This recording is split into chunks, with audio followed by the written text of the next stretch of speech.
So it has been decided over the last few weeks to begin to raise a new building in town.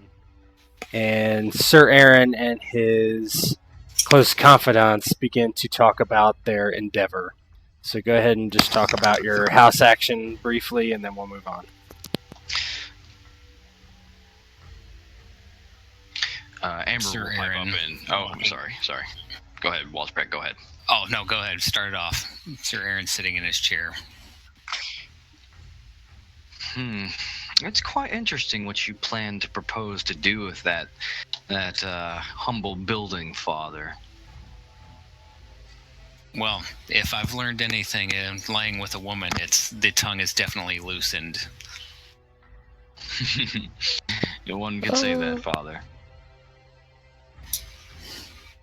And how goes the construction of this building and recruitment of women to work it? To which John pipes up, "Be sure to check that cunny. You don't need any dicks falling off." You know how easy it is to spread those kind of warts? John, Ulrich speaks up. Mind your words. There's a lady present. Crotch. I'm in need of such women.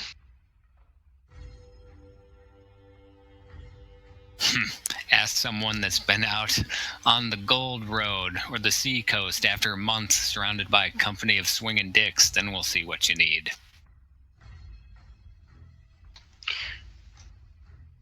Or is just staring at him.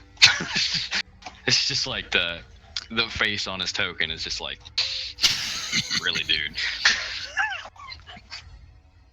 Have some courtesy. Sir Aaron pipes up, yes. We all know how much you worry, John, about our peckers. Thank you. Now,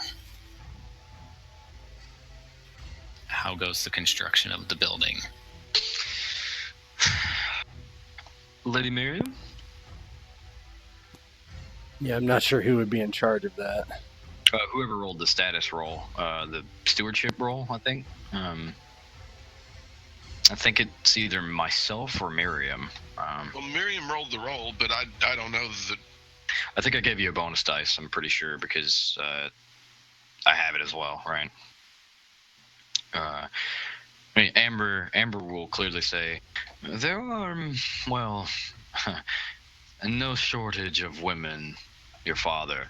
They flock to such, announcements in the town to come under the bannership of,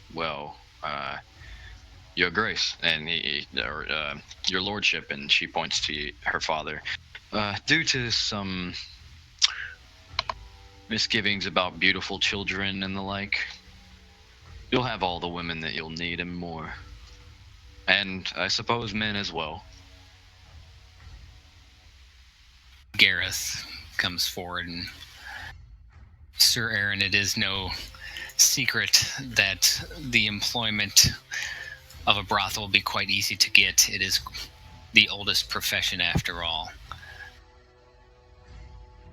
All we need to do is wait for completion of the building, fill it with women, and we will soon reap the rewards. I hear the Red Hawks would prefer men. Miriam actually snickers a little at that. We should make sure that they fall privy to such things as well. Never disregard a pleasure. This is Dorne, after all, no?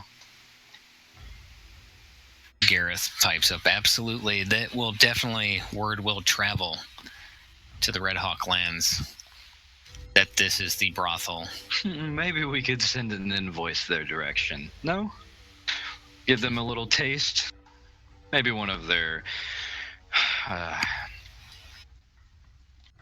goings-ons will attract their attention, and loose lips sink ships, from what I've heard. Well, we don't want loose lips at the brothel now, do we? Gareth, that is absurd to say. I know. So what is Thomas injured and healing say to all this? Yeah, Thomas has been he's kind of bandaged up in the corner, and he's just like, if it had been just a couple of months ago, I could have found such women, but now I don't think my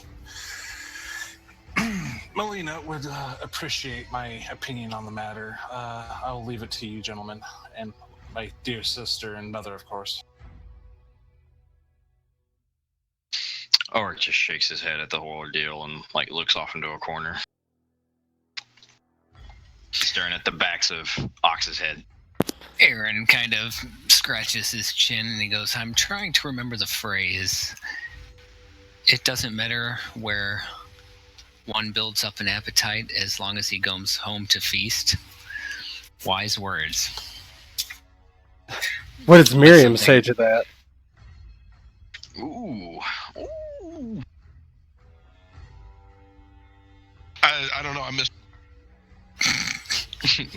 Good thing she's not paying attention. She's eating lemon cakes. So as you're discussing the brothel, you're one of the main guards of Redwater Keep. Walks in and he's like, Sir Aaron, I have news I believe you wish to hear. Please tell me of this news. There have been reports from the south side of the river, my lord. It appears that, well, the Faith Militant have come to town, and they have been visiting at the Perch. I believe it is with Lord Oliver, so I'm heard. Interesting. He's like, that's all I know, my lord, but I just felt that you should know. The Faith Militant. Interesting. We, of course, being pious folk, have no concern to bring the wrath of the Faith Militant down upon us. Yeah, Ulrich looks like he kind of grits his teeth at that and shakes his head and looks away. Rob, did you hear the guard had said that the Faith Militant were at the Perch with your brother? Oh, okay, yeah. I kind of heard that, but not exactly. Faith Militant are visiting my brother. Please, Gareth pipes up, so asking the guard clan, have they made any indication that they will be coming towards Redwater Keep, or are they staying south of the river? And he says, no, my lord, not yet. They've stayed south of the river, and most of their forces are at the Perch, being hosted there. That is what I've heard. Sir Aaron kind of picks up, his ears perk up at the sound of forces. He goes, have you been told how many? He's like, less than 100, my lord. Just a traveling group. Okay, thank you. I find it odd that they'd be traveling in such a large number here in Dorne along the Boneway Pass, unless they had a specific reason to be. Could be about the bandits, Lord Aaron. It could be. I'm not aware of a history of the Faith Militant acting independently of the Lord of a Realm as the executioner. I believe it's safe to say, Father, that there is some Red Hawk machinations going on, though.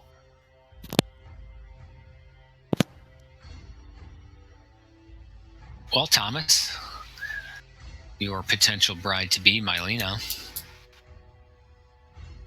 I don't know if she can ask some of her employees to put their ear to the ground and see what word comes from the Perch. And Thomas just kind of nods. He's like, yes, that would be a safe idea to assume. I believe that she could find out the information we seek. Okay. Well, Then Miriam will have Ox send Cass to talk to our house's friend John until he gets a real name. But John the Revelator. And Ox nods. He's like, "It will be done, milady."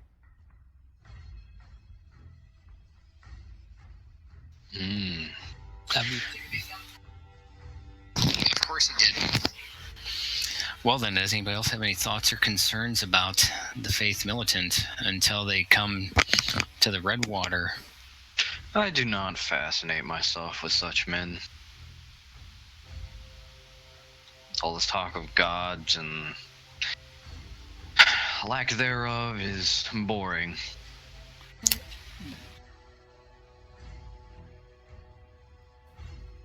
Well, John. I do not agree on your. Oh, sorry. Well, I don't agree on your particular theological opinions. It is never safe to just idly let a potential threat go unchecked. We should keep a close eye on the situation. I don't want to name the Faith Militant an enemy of House Redwater, but I do agree. It's always good to be aware of any potential issues down the road.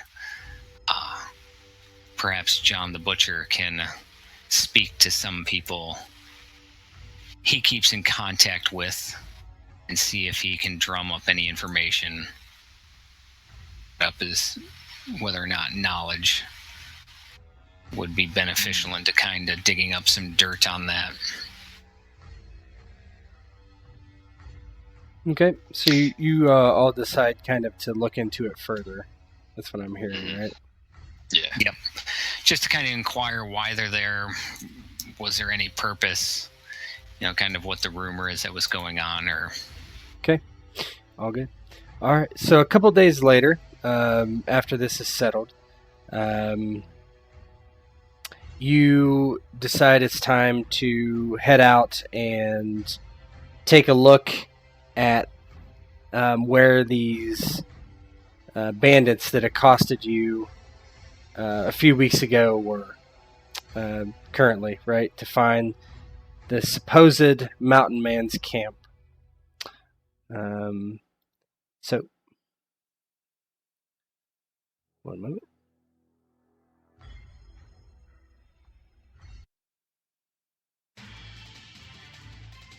So this is who I've brought out that I thought was going to go. You can choose any available character that would make sense, right? So you just let me know, right?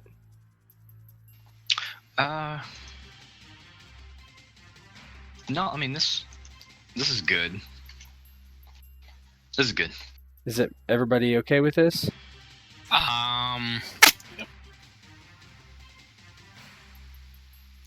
John's our survival. I didn't guy, know. Right? Yeah. And so I would figure Rob would play John, right? At this point, since Cassius has already went. Yeah. Let's be clear on this. John has survival. Yes.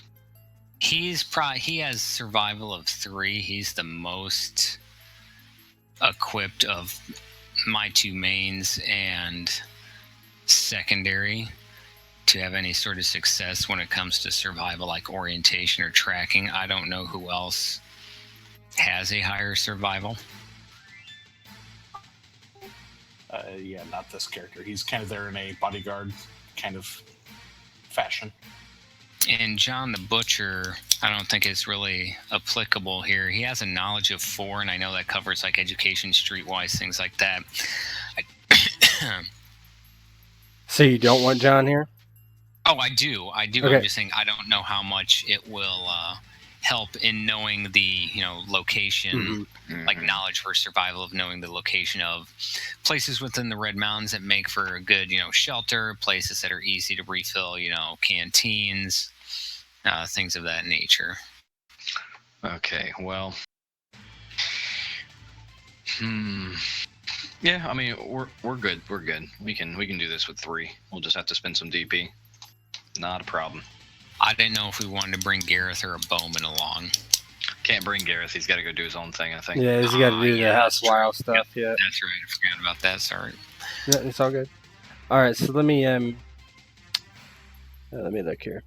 All right, so you're heading up the pass, and I'm guessing you're bringing Elwick with you to try to have him lead you where you want to go, right? Yes. Oh, he is. Yes. He is in fucking manacles and fucking. Mm-hmm. Yeah, he's definitely got manacles, and he's been repeatedly reminded about the fate suffered to his comrade just a short time ago. Right. So, no matter how many troops you brought, they're basically at a single file line behind you because of this narrow path. So, you could have brought many men with you. It's not a big deal.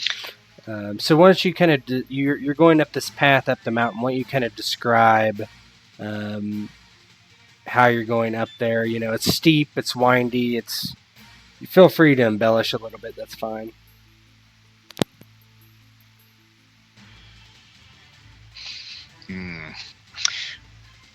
Yeah, I mean, Ulrich's just walking steadily next to Lord Aaron. I mean, Ulrich's a pretty hardy man, or really boy at this point, but he is a man.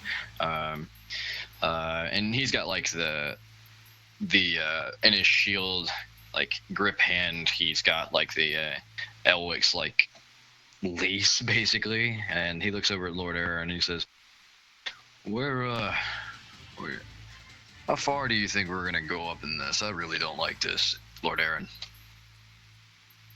If Elwick values his life, I believe he'll lead us to the last known location of their encampment. If he doesn't value his life, he knows what will happen. Even if this is not the Mountain and House Clegane's men, they're raiding our lands, and therefore they're subject to our punishment. And I'm traversing all the way to Kingsgrave, if that's what you're asking. But I will pursue them until we run into a dead end. Should I remind the Lord that you do not have the authority to take your own nobles' heads? I see no nobles. I see bandits. Aye, but the mountain is a noble of some degree, even if he shares the Dornish ire. Well, let's see what we find before I start worrying about the mountain. And meanwhile, Marcus has basically been assigned to making sure that Elwick, doesn't do anything funny. He's been kind of shoving them along occasionally when he thinks he's being too slow.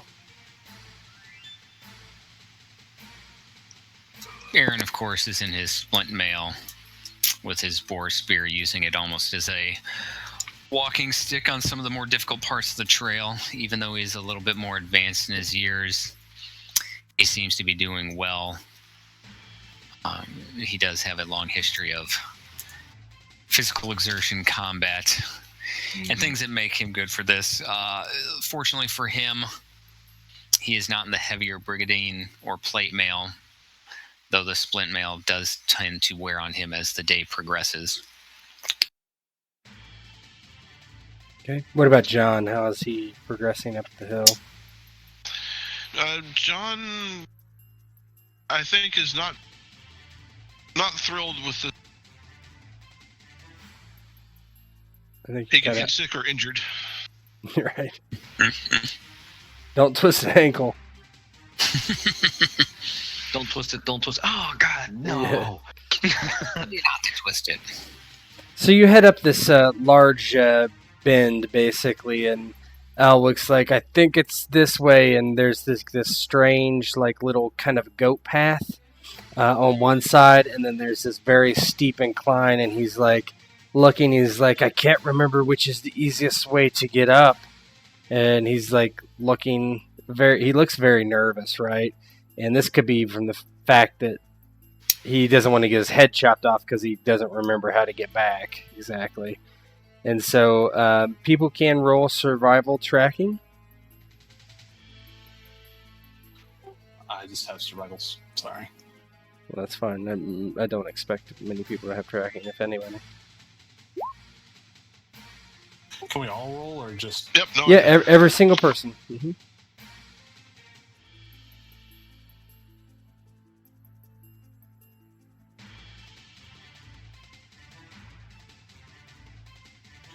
Oops. I mean, that's the right roll. It's just I'm still under That's fine. Fox Bandits. Just click your token. I don't know why. Oh, did you change your name or something? Yeah, I just changed my name. But that's the right okay. roll. Yeah, that's fine. So Auric, I think, is the last one. I mean, the highest I could get is 12. Yeah, it actually doesn't matter at this point. So everyone is kind of looking at the ground, a little, not seeing anything, except Marcus finally catches wind of a couple single boot prints that are in the dry ground, which is hard to actually see, and it's actually going up the goat path, the more difficult path up. So what does he say? And he just kind of kneels down for a moment, and he's like, "Oi, my lord, I believe these are tracks you're looking for."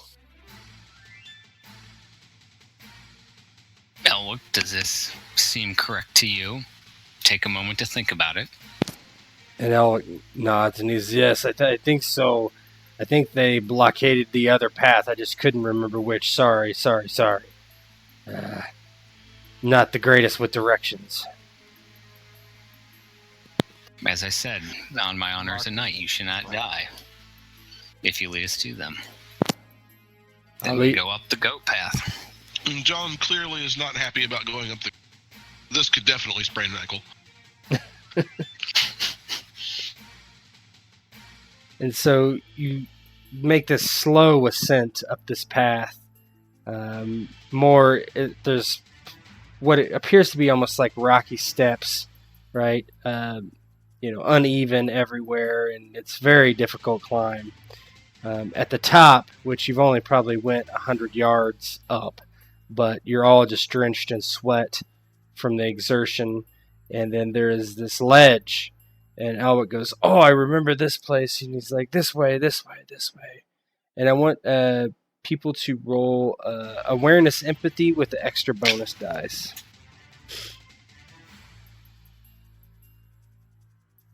What's the extra bonus?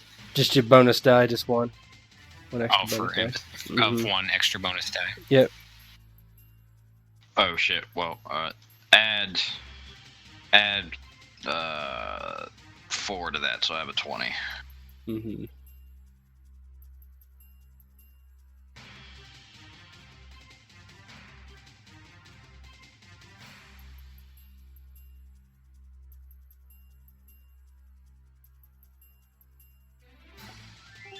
So that's Wrong 24 system. for me. That's not how that works. Oh, I apologize. Okay. So essentially, you're going up, and then there's this plateau that he leads you to, and from the other path would seem to go in kind of like an easternly direction, and he kind of starts moving that way, and he's like, "I'm sure it's this way. I'm sure it's this way," and his eyes are looking up and to the west, however, and it seems like he wants you to go the other way for some reason. And likely not for the reason you came. Aaron grabs him by the back of the collar through gritted teeth and angry. Elwick, I'm going to tell you one last time. He's like, "Oh, I'm sorry. I think I'm mistaken again." And kind of you see in the distance, kind of all these sort of brush piled up in this area, along this small path, and further inspection quickly shows that there's a small quick pit that was dug, and inside the pit are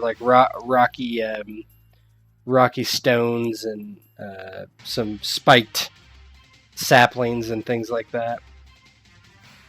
So he's trying to lead us into a pitfall. And he's like, "I've never seen that before. I think it's the other way. We should go the other way."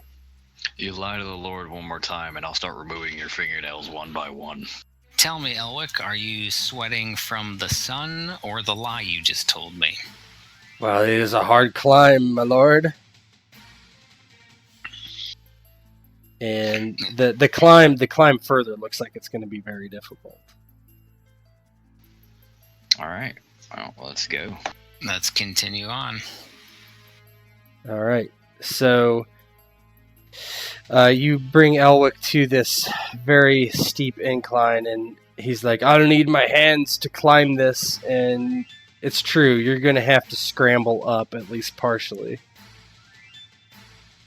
So I don't know what you're going to do. But Two shall go up first, then Elwick, then the other two.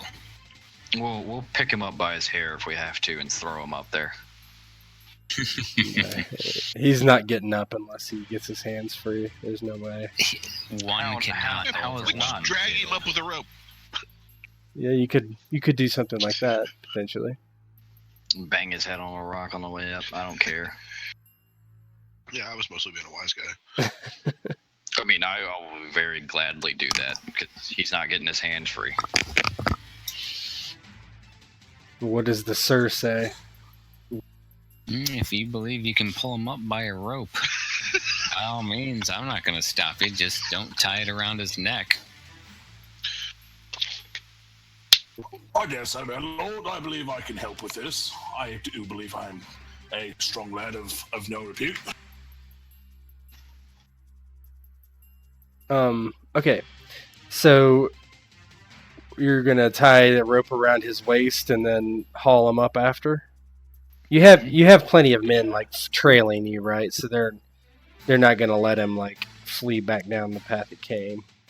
I'm sure we'll do it like, through his shoulder blades and around his waist, not just the waist, so he can flip halfway up and bounce his face off the rock. Yeah. I don't know the name of any rope knots or anything like that, or knots, but yeah, I got you. Yeah. Something of a harness just to help up there. Yep, no problem. Aaron has, he can always shimmy up there and heave the fat ass up there if need be. Okay. So let's go ahead and make an athletics climb test. As John's tying the rope on, he call this not Faith of the Seven, me lord. That's what holds it.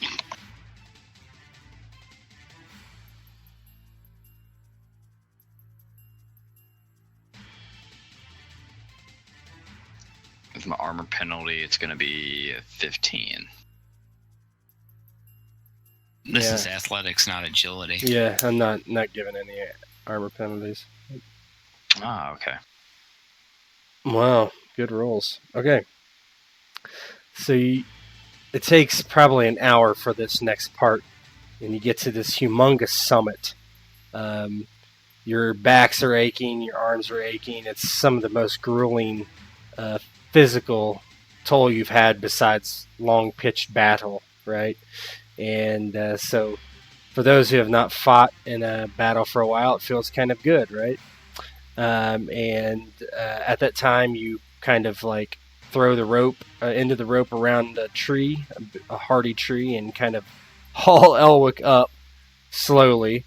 And and finally you get him to the top, and he's like, I don't know why you have to haul me around. I could have made the climb just fine. Oh, we're concerned about you slipping and falling, Elwick, so we created this harness to haul you up. And he kind of frowns, and he's like, it's unnecessary. And from here, you have a great vantage of back down the Boneway, and pretty much in every direction, honestly. And you come to this clearing. Sorry. Just let me describe it. And the clearing, it's a sizable area, okay? And let me read this to you.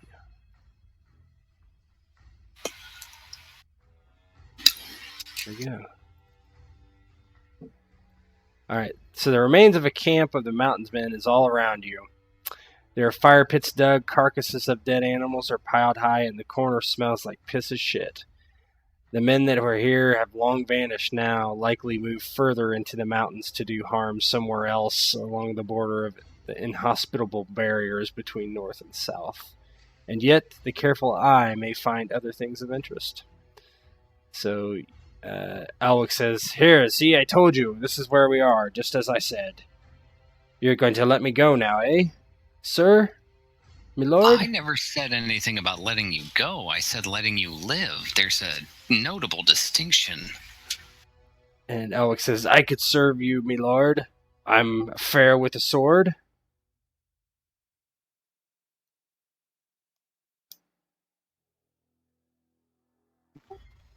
And as Marcus is kind of looking around, it's like, bollocks, my lord, this looks like a really good place to put in a tower. It does have quite the vantage point, does it not? We shall remember this location for further use. With that said, I believe we should search the area, see if there's any indication of where they've been, or less likely where they're going. Well, and who they really are. And that too. That's probably the least likely to be evident. But So there's 3 tests you can make, and 2 of you can double up on one of them of your choice. You get 1 shot at it. One's a cunning logic, one's a survival orientation, and one's an awareness notice. So you can feel free to talk about who would be best on each one of these, and somebody can double up on one of them. So.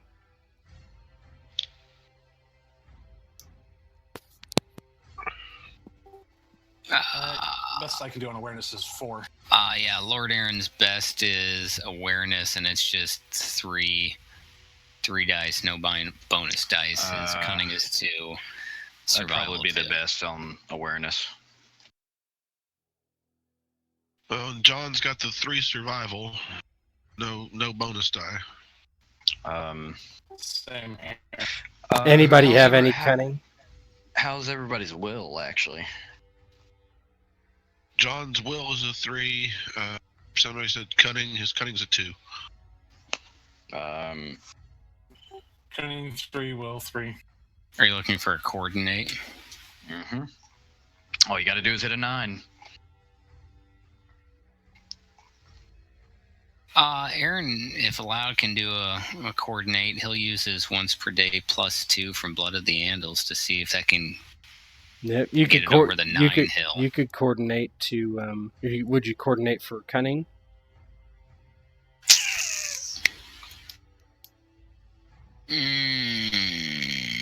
You can only double up on one of them, so somebody's got to try the cunning at least.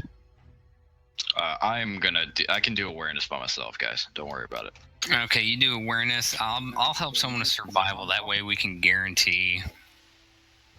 I've got a cunning 3. That's the best I can offer on the cunning department. Oh, I think that's the best for sure. Mm-hmm. Yeah. Who's feeling unlucky and will need a +2 potentially? The survival roll, definitely. I've got Blood of the Andals I can use too. Yep, so Nice. do that. I would Just, suggest the +2s. Yeah. And the only reason I say that from a out of combat perspective is if we can track these guys down, not saying it's easy or will succeed, but destroying any member of House Clegane, let alone the mountain, definitely be a win for our house. So, Especially bringing back a banner. Oh my god. Be careful And then- what you wish for. Anyway, This will roll add 2, and I will use it to assist cunning. don't forget that if you do Nope. and 2. Ooh, all right. Well, you don't get anything. You could spend a destiny point to add a bonus die. You wanted? I would. Yeah, we'll do it. Let me roll. You need to get better than a 3, or get a 3. Actually, you just need to get a All I fucking need 2. is a 2. Yeah. Hey! That actually, that means some That important takes shit. it up to a 13 Just 2 degrees. for is my just- coordinate. No, 13's not 2 degrees of success Oh, versus it's a 1. 9. Okay, well, either way, coordination will give you. What is your skill in cunning? Just It's 2. 2, right? 3. No, it's Oh, survival. no. Survival. This is for survival, right? No, I said I was assisting cunning. Okay, so cunning, you're gonna get 1 bonus dice, and you're also going to get 3 added onto the roll. Mm-hmm. Alright, so just roll cunning, we'll add it later. No, don't do that. No. Do 4d6 plus 3. Alright. 4d6, keep 3 plus 3, right? Mm-hmm.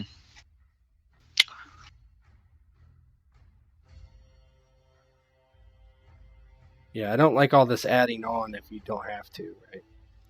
So 16. Okay, we'll keep that. Okay, so Marcus rolled a 16 on his cunning. So let's do survival now.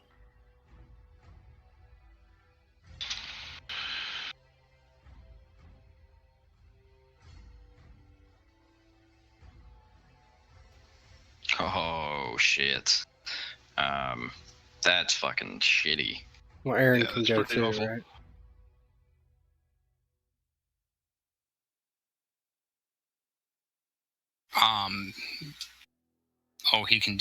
Aaron can roll more than once.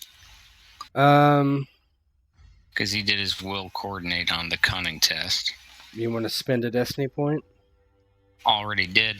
Got another one to spend? Oh yeah, 1 scene. Yep. Okay, so nope. So go ahead. I've Or got 2 of them to spend. I mean, I can. you could spend 1 to let Aaron have another roll at survival. Oh shit.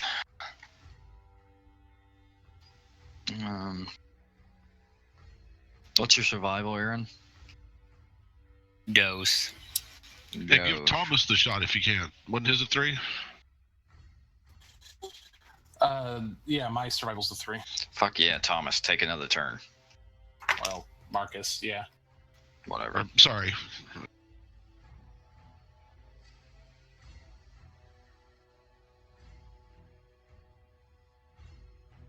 I spent a 10. Yep, that's cool. 11. Okay. All right.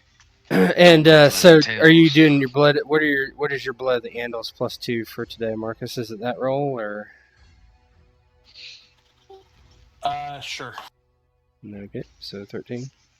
13 makes a difference. It goes from 12 to it makes it over the challenge rating, so we might get something.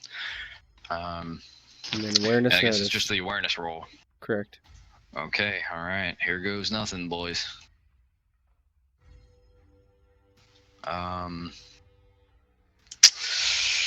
Fuck. This is weighing heavy on my soul. I put simple skill in the bar.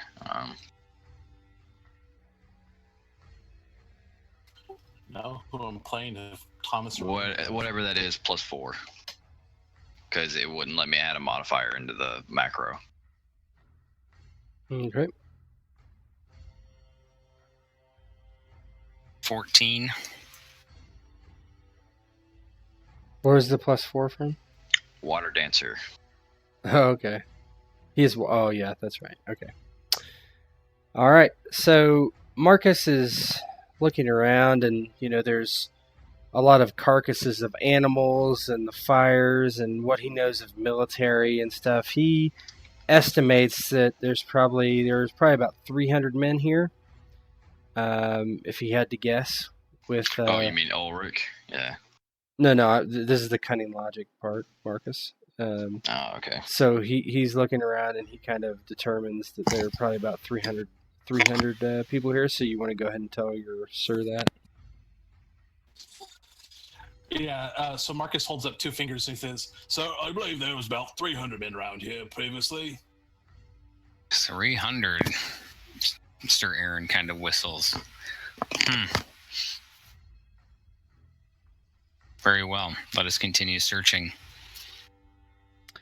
And so, although John is kind of oblivious, the Lord is able to realize too that kind of where looking at the where they are and the view down onto the Boneway, and kind of sees in the distance that probably there's a path going to the west, and it would be the only path large enough for this many men.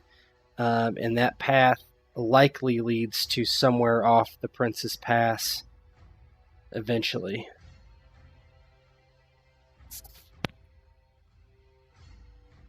How close would this run to any castles or keeps? I know I mentioned Kingsgrave previously, or is it impossible to tell? Oh, it's hard to tell from here. It's not particularly close to anything, but this path might run through an area that you might know. So with that roll, you could say that it probably it could go fairly close to Kingsgrave eventually. That you would guess that this path might actually come out near there somewhere. Lord Aaron thinks, and if the path holds true, it would come out somewhere in the area of the Manwoodies for 300 men coming forth from the mountains, blood on their mind. We should let them know if we can, but I fear it might be too late. A few men are faster than 300. Sounds less like bandits and more like what, John? a war party. It sounds much like it. Mm-hmm. And Elwick just kind of stands there, not really saying anything. You got something to say? And he shakes his head. He's like, No, my lord, no. I don't know. They didn't tell me anything. It was the crazy one, the big one, Sir Gregor. He would not say anything until we were off marching somewhere this way or that. Does he seem to be telling the truth in that statement? Yeah, you think he's probably telling the truth in that statement, yeah. He doesn't look like he knows anything about where they're going specifically. So the last thing is Ulrich looking around, right? And Ulrich finds this something looking slightly out of place. 1 second here. It's covered in grayscale. I'll die. So there's a small like sack that's been left behind, and you notice that it's kind of crammed into in between two rocks, as if hidden.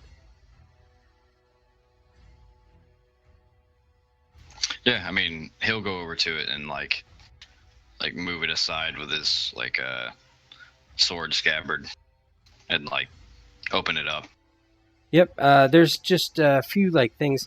You notice there's like a little doll thing, basically a child's toy, a girl's toy probably, and then a piece of parchment that's rolled up.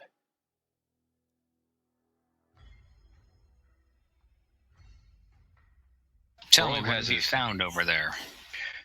I mean, Ulrich squats down and he's got his. I'm gonna say this, not because of meta knowledge, just because of he's wearing his armor right now.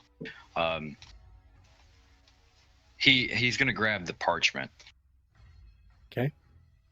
Yeah. And So he's gonna unroll it and read it. Yeah. So you grab it with your gauntlet hands, and on a rough piece of cloth, parchment type of thing, notes are scribbled by an uncertain hand with what appears to be dried blood. If you can read this, help. Was stolen from father, an important knight, Sir Adam Waxley of the Faith. He will give gold for help. Help! Vile rapers and filth. Some say they will rape and kill me soon, but say I will be ransomed. I hope they don't see this. Help me. We are in the Red Mountains. They don't know where we're going. Only the giant does. I have never heard him speak. Help! And then there's nothing more. Adam Waxley of the Faith. That seems to be a piece of the puzzle, don't you think, gentlemen? Ulrich just turns around and hands it to you. There's nothing else in the sack other than the girl's doll, right? No, just some knickknacks here, thread and a thimble, and Ulrich kind of reverently hands it to you. He says, Lord Aaron, and he shows it to you. And obviously you say what you say. Yeah, Sir Aaron looks at the letter and reads it. His brow kind of furrows as he reads through it. It seems Elwick here is telling the truth in regards to the mountain. It also puts into place why the Faith are potentially here within the Red Mountains.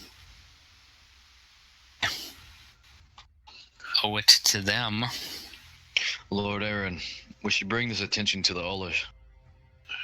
Oh, we will. There's a reason I sent Gareth to Weil.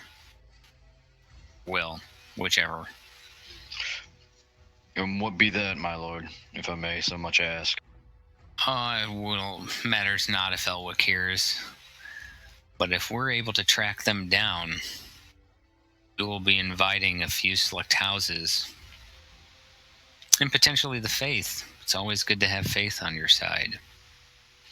In hunting down this band of men, we are able to approximate their number, the direction in which they're going. If we can beat them to the exit of this path, entrap them, destroy them, damage them, capture or kill the mountain if it is him, which I still don't know if that's true, boon we shall receive. Elwick says, "It is him. It is him." And why are you so sure? He has been reported dead many times. He looks at you and he's like, "Know of many 8-foot men?" He has a point. Lord Aaron, if I may. Yes. Elwick here has done right by us. While not freeing him here, obviously, using him as, proof when the Ullers show. And, he might be useful to us in the future. If he can be swayed, and I'm sure he doesn't want to wallow in the piss and shit that was before him here. Sir Aaron kind of stands in front of Elwick, eyeing him, almost trying to give him like a fake look of disapproval, leaning against his boar spear. And he kind of looks to Ulrich and looks to John and everyone and goes, "We all know what I do with bandits." And he looks nervously. He's like, I'm not a bandit. I'm not a bandit. I was a soldier." You're a marauder? And he looks. Yes. He just like, no. I was a man at arms. A man at arms. Yes, attacking the innocents. We know what I do with bandits. I employ them for my benefit. So I think you might have to report to one of my men for future assignment, implying to those that understand what he's saying, Cassius. Yeah, Cassius is building a gang today. And it's like, I can't... let's not release him here, but Elwick, I'm sure you'd be more accustomed to living in a castle than a hovel, no? You see that shit pile over there? You'd be shoveling that if you were left with your compatriots. And he nods and he's like, "That sounds good to me, sir. I would be happy to join you." Unfortunately. Not yet. And he just nods and he's like, yes. Whatever you say, I will do." You will renounce your oath and any other oath to any lord or knight, the mountain or otherwise, and pledge your loyalty to House Redmane, and you will serve to the best of your ability till I release you of your service or your death. And Elwick nods and he's like, "I renounce it." And then he kneels before you and says, "I will serve you, my lord, as best I might." Can I like awareness empathy this dude right now? Mm-hmm, you sure can. Like, I want to know how truthful this dude's being. Mm-hmm. Good. I don't have a token, so I gotta like hit the button. Oh. That was like the big problem I was having. I was like, fuck. I mean, I can drag it over or whatever. But You don't need it. Just add 4 to that 20. oh, that's fine. Yeah, you get the sense that he's telling the truth, and that he would much prefer not to be dead or probably even being with the mountains, man. And he doesn't have, I mean, who knows in the future, right? But at this point in time, he seems to be okay with the idea of serving the Redmanes. I mean, we haven't like murdered him or anything. We murdered his friend. Right. But... No, he's not. Quite violently. Yeah, quite violent. But who even says his friend? He was just with him, pillaging, right? So, I mean, he agrees to. Yeah, he doesn't seem like he has any ill will towards you or anything like that. But yeah, Ulrich just kind of leans into Aaron as to like say something, and he just kind of says quietly, "He's telling the truth. At least for now, he's telling the truth." Aaron kind of tilts his head and listens to him and gives a single nod to him in understanding. And very well, rise, Elwick. When we return to Redwater, we shall release you of your manacles, and you will be assigned to the appropriate individual. then he nods and he's like, "I thank you, my lord." He's like, "Maybe just don't lower me down in this fucking harness." Ulrich just smiles. He's like, "There's more uses for the rope, I'm afraid." Or my neck. Aaron laughs very well. As long as you keep that humor, you'll be quite the asset to Lord Aaron here. And he just nods, and so basically you slowly head back down the trail towards Redwater, and it takes a full day, probably almost, to get back down. And we'll be switching scenes. All this grayscale talk. Just you fucking wait. Okay. Well, so we should probably dispatch riders or yeah, you message could. to the Manwoodies. We've got enough horsemen to just say, "Hey, we send literally riders everywhere," and like, we're not everywhere, but No, we'll discuss that later. I'm going to go upstairs real quick while you handle this scene. Yep, this is an Amber scene. Oh, Weiler is such a fucking cool old dude. Look at him, dude. Look at him. He's so badass. So if somebody wants to play Weiler, they can. Just know that he cannot speak. Rob, you have to play Weiler. Oh yeah, He Rob's is perfect with old guys. Yeah, he was born a mute. He's never been able to speak his entire life. One of the notable things about him is he can read and write Valyrian and his own language. He's a hell of a fucking crossbow shot. And he's probably actually Aaron's grand uncle. Yeah, like he's an old motherfucker. Like, he was once steward of Redwater, long time ago. All right. he likes the pipe, and he was married to Sasha. Yeah, he still is married to Sasha, but they're on the fuck you stages of sex in the hallway. They don't knock boots anymore.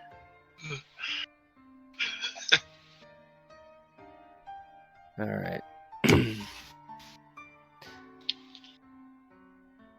Amber had sat in her room for several hours now, speaking aloud so the old Weiler Sand could transcribe her words into perfect letters on a page. They say he was formerly the steward of Redwater Keep, and some sort of distant relation to her father. He never spoke. In his venerable age took his tongue, but not his agility with his quill. He transcribed all the house letters of great import, and this, for Amber, was just that. So you basically sit at a small table in Amber's quarters as she dictates to Weiler what to say. What is the letter that she's writing? So the letter that she's been droning on about is just the opening draft, like the first page of just pleasantries and bullshit, like courtly bullshit. Thank you, my dear queen, for your glorious hosting of the tourney at Sunspear. It was a beautiful rendition of such things, yada, yada, yada.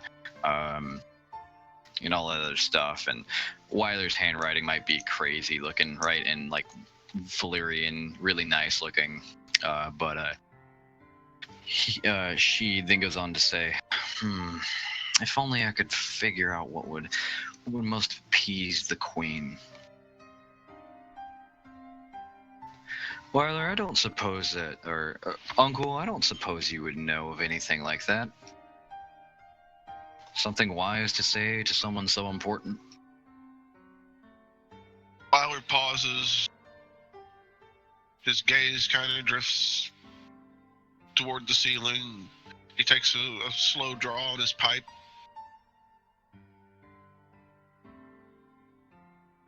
And starts to write on the page. And Amber kind of like stares up at the roof in her room, and her room is very dank and drab like this. It's never been much more than this, and she reaches for a book that she can barely just read, and she looks at between the papers and says, to the topic of this letter, my dearest queen, I'm afraid that I don't deserve the honor of Queen of Love and Beauty. That should go to you. Why, the whole festivities were, well above my stature. Growing up and through the rebellion, I never thought I'd even live to see the tale. Not very many people thought I was, anything. That happened to be that gallant man that won the tourney, and I'm very sorry that he chose me over you, and I think that was a poor decision. She kind of pauses, and she says, no, that sounds too rough. Sometimes, Weiler, I wish you could speak to me.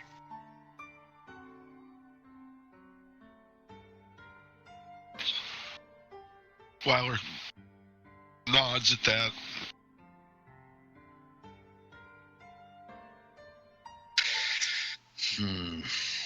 She sits up, her hands go on her chin. She kind of runs her hands through her reddish mane of a hair, or her hair's been done up, and she takes it down, and she just kind of stares out the window to the Redwater. And Tet, if I can, I would like to attempt a roll here. Yep, go for it. Obviously, I don't know what a TN is, but I'll just do a simple skill. Sure. So my simple skill is going to be Amber's charm.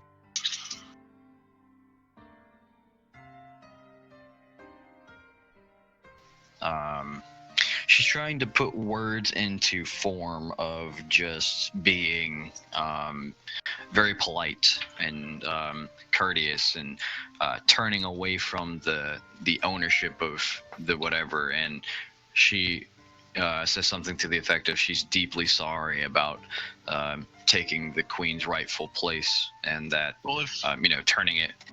If you're going to roll that, what if Weiler tries to coordinate that? This would be I guess, up to Tet. I don't really know. Go for it.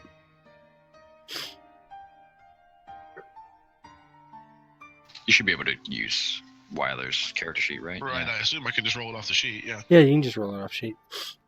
Yeah, I like this. This is a good spot for it. So, 2 degrees of success. So, 2 bonus dice plus what's your will? No, it depends upon his persuasion. It depends upon his persuasion, right? Oh, that's what you're doing. Yeah. Mm-hmm. Is it so 2? Persuasion charm. Persuasion charm is 2. Is 2. So I'm only gonna get 1 bonus dice, but I will get his will times 2 added on to the roll. His will is a 3. So 6. and let me check over Amber's all her stuff. So we're doing this as like a blind intrigue. Yeah, I mean, yeah. You just roll your persuasion, and I'll assess how good the letter is, and then If you need me to roll something other than that, please let me. Mm-mm. I don't No, want to that's just roll the best thing that I have. no, Obviously. for this, I think persuasion makes sense. Okay, so +2 to charm, +1 from the event. Yeah. Okay, so +3, +7. So okay, so it's 6 plus 9. This would be 9. All right, and then 3 from status. Jesus Christ. Math. So let me start from the top. I'm gonna. Yeah, it is. So I'm gonna get +2 from the charismatic. I'm gonna get the +1 from the crown because it's the situation, not the crown itself, but the situation upon which I got it right. So that's gonna be a 3, and then +6 from Weiler, and the next thing is my charm. So whenever you use status, you and your narrator.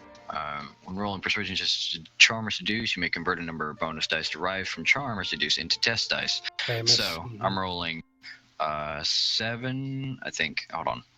So persuasion. Where is it at? Persuasion. I'm gonna be rolling 6d6, keep 6. Okay. +9.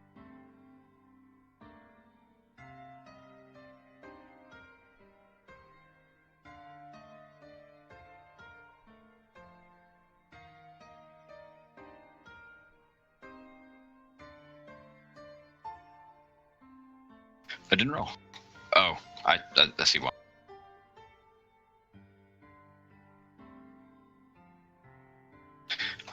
So that is 25, and then Any ones to reroll? Just one, right? yeah, just 1.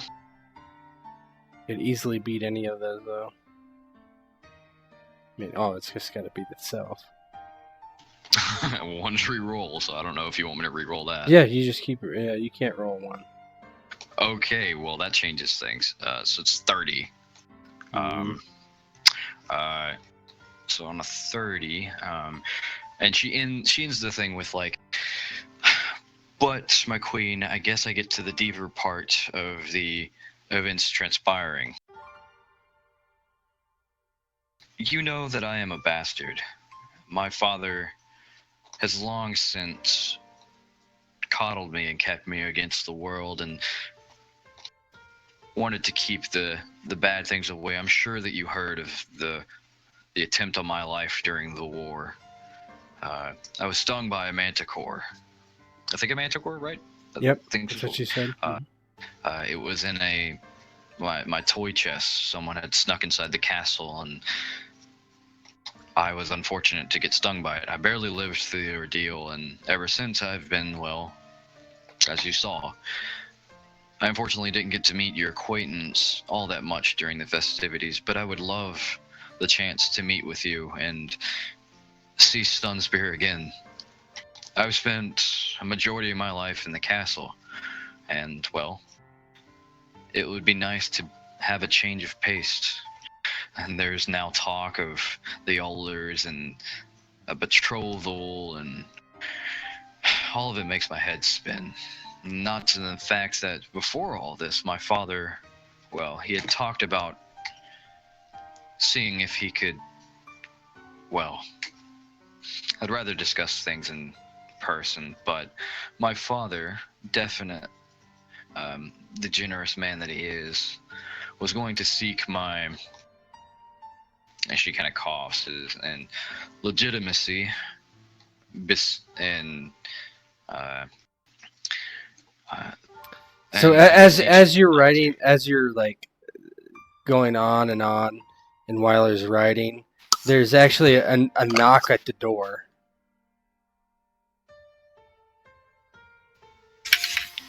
And she says, "Stop, Weiler.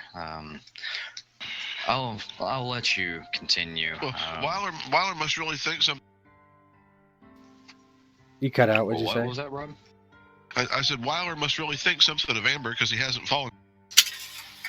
Fall asleep, yeah.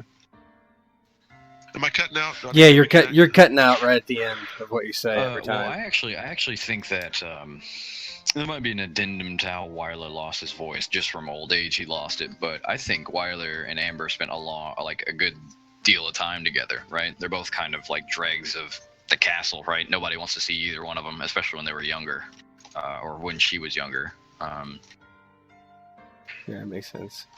Yeah, I mean, she says, Weiler, sorry, I must have talked you to sleep. And she looks up at him and it's like, oh, you're still awake?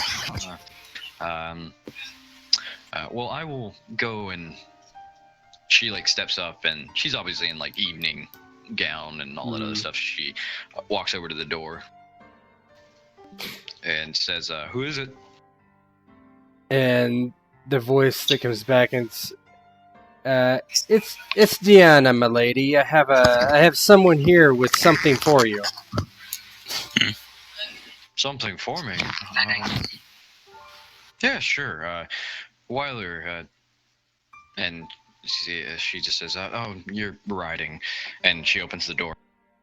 So as you open the door, you see Deanna, which is Lady Miriam's handmaiden.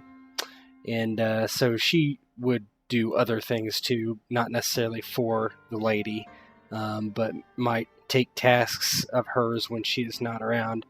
But standing behind her is what you really notice. You're not sure you've seen a handsomer man. And oh, God, no! And he is like got, average length dark hair, deep blue eyes, a small beard, if not, just kind of growth. And he kind of is leaning against the doorway, and he's like, my lady, and he bows, and he has a. Oh, does he have a fucking fedora? Please tell me he has a fucking fedora. My lady. My lady, and he has something in his hand. It looks like a letter with a seal, and he's like, delivering this letter is the best task I've ever taken, I do say. And Deanna kind of gives him a disapproving look. Yeah, I mean, Amber's just like taken aback. She's probably not seen a better looking man, as you said, and she's like, and she like looks around at Weiler, who's probably just like looking up at her, like does like the eyebrow raise. What do you do, Rob? Yeah. Weiler raises an eyebrow, puffs on his pipe, gathers up his writing things, kind of ambles on out of the room. Rolling his wheelchair. Yeah. By the way, he actually doesn't need that fucking wheelchair to get around. It's like, excuse me, sir. If you just give me a moment, I'll get dressed and I can come down to the foyer. And she like looks around at the floor in her room, and it's really drab. And she's like, Shadrach's like, oh no. He's like, here. And he kind of like extends the letter, and he's like, no need for any formalities. I'm a simple man. Name's Shadrach Harlaw. So can I roll a breeding here? Mm-hmm. Just to rack my brain. I mean, obviously it's going to be at a fucking massive negative. Maybe not. Well,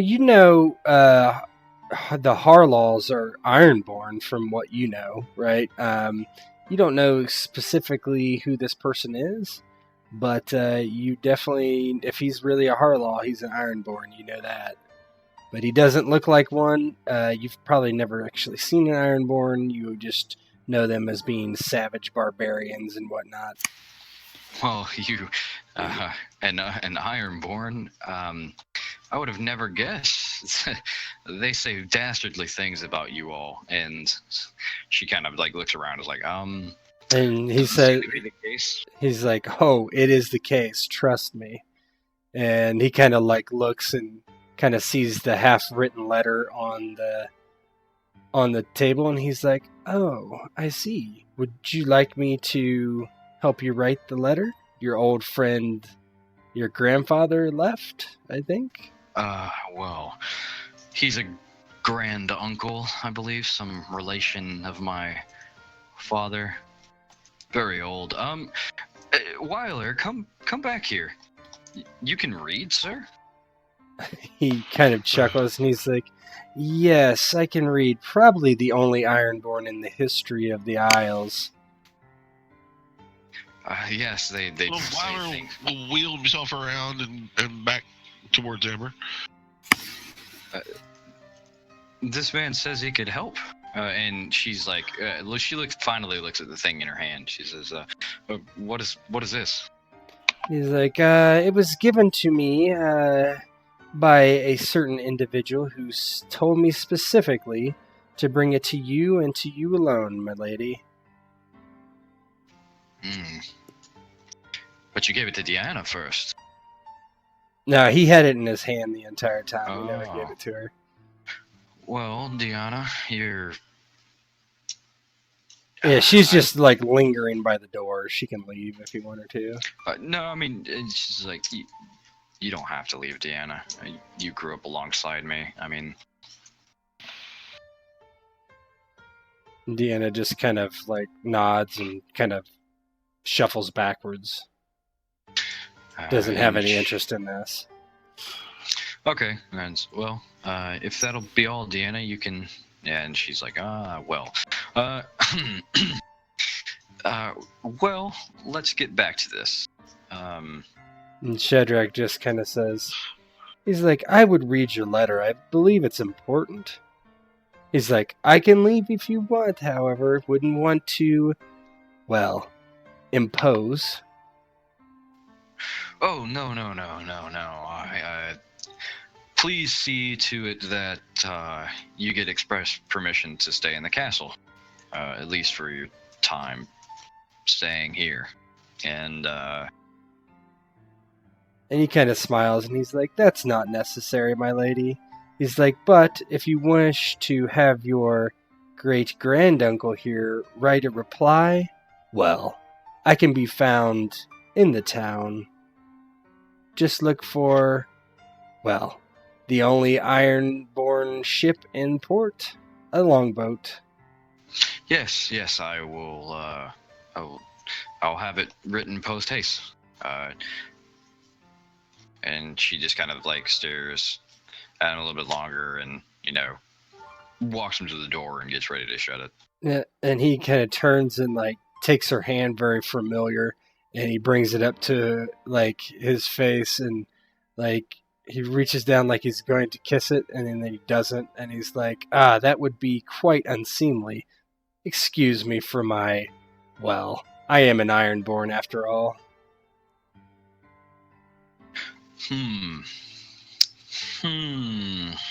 Amber's gonna play.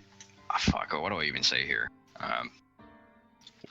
We'll just do it like a convince, just like, yeah, I bet you would, or something like that. Or no, actually, just a charm, just to play it off coolly.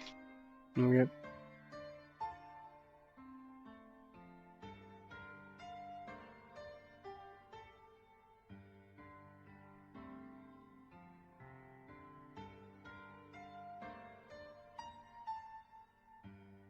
Whatever that is, +3. Okay, what did she say? Well, you can go ahead. You can be as informal as you want. I'm not exactly in the most formal of situations. And she like offers the hand a little bit coyly. And he says, "Informally as I want." And he like raises his eyebrows. My great uncle is here. And he's like, she kind of laughs. And she looks at him. He's like, "Well, I don't mind if you don't mind." And this is like, "Sir, I just met you." It's like, "Yes, I will be writing a letter, but you have been very pleasant, Sir Shadrach Harlaw." And he kind of chuckles and he's like, "Why, thank you." And he kind of takes a step back and he's like, "Perhaps next time." And he kind of just like, yeah, go ahead. She just says, "Perhaps." And he's like, "We never know what we are fated to see or do in the future." She's gonna rape the shit out of me. Wyler's just looking at Shadrach puffing on his. And he kind of walks off down the hall. Amber shuts the door and just like looks at Wyler, who's probably got a disapproving look on his face. Like, what? He was cute. Wyler kind of shakes his head. Anyway, back to this letter. Yep.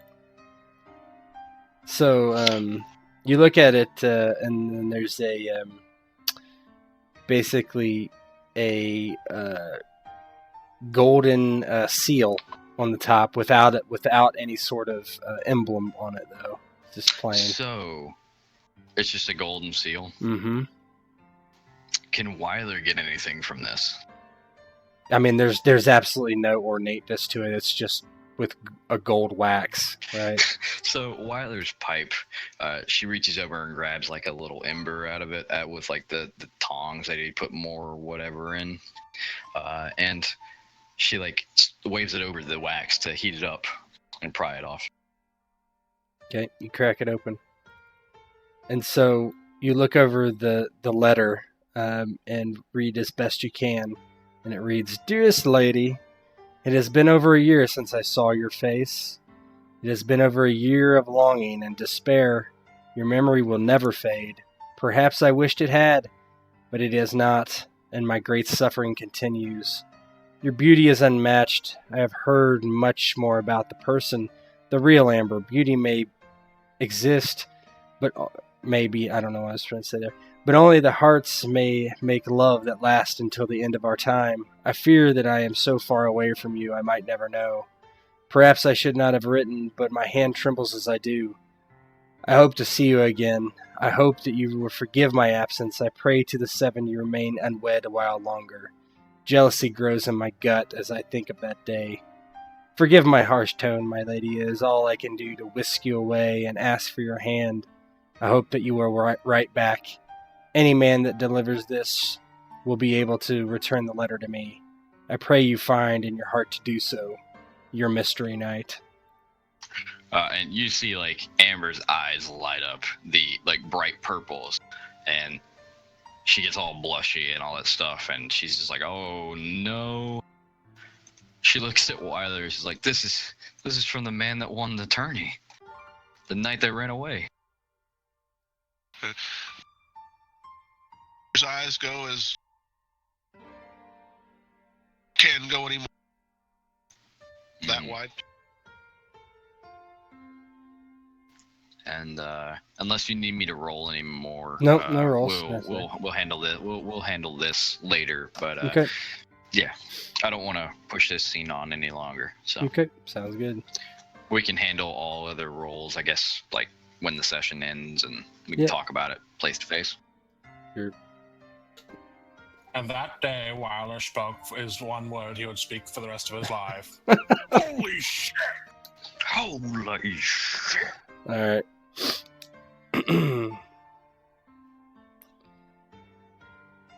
Alright. Wyler needs one of those fucking like smoker holes and the little talker things. What are those things called? Yeah. A cancer kazoo? I think you're talking about a knob gobbler. I don't know. Knob gobbler, man. Cancer kazoo. Nice. All right. So this next scene, we have Miriam and Melina in a meeting with Melina's father, Perwin. Anybody can play Great Ben or the Ox. So those are both the cohorts for both the two ladies. So yeah, Great Ben is just a thug, basically a knife, and Ox is a huge guy. His main words are yarp. Yarp. Yeah. Well, I need access to Ox's sheet or those guys' sheets. I think they're only accessible by the two. Oh, okay. I'll get them for you. I can play Ben. One's my cohort, so that's probably why. Fitting I play the big retard. He's just gonna go and go like, I get my hair cut with a bowl on my head. Yeah, exactly. I've got the accent. I'm gonna talk with Ox. It's gonna go full fucking sling blade. Where's I like French fried Dornish potatoes. I like them red Dornish ales. They taste pretty good. Yeah, Ox is Ben's brother. I ain't related to that fucking retard looking piece of shit. All right. Deals for coin. Perwyn Blackwater had brought much trade to Redwater, and after his elder brother Orlin had sided with the Red Hawks, Perwyn had more or less done the same with their rivals, House Redmane. Unlike Orrin Blackwater, though, he wasn't a member of the house. Instead, he was a free and independent merchant. He had holdings in Ironwood, Weil, and supposedly even Starfall and Sunspear. If his reach was that great, it wasn't clear, but Perwyn was not like to disagree with rumors such as these. Today, his daughter, Melina, had asked for her father's aid. In the bazaar, near his local warehouse and storefront, Perwyn was happy to agree. Perwyn is a man in his late 40s, slight of stature, and with a thin mustache and black hair. And once he sees Melina, he walks up and he's like, "Daughter, so good to see you. I have not seen you in weeks, it seems," even though it's been a couple days. Yeah, and she just kind of giggles and runs up and gives him a very girly hug. And he smiles. It's been too long. Like, too long indeed. And he kind of like shifts away from your grasp and looks over at Miriam, and he's like, "My lady." He's like, "It has been quite some time since we have made our introductions." Miriam, far less girly, but quite pleasant nonetheless, smiles, gives a nod of the head. Indeed, it has. And he says, and he's like, "Well, what brings you to this part of town?"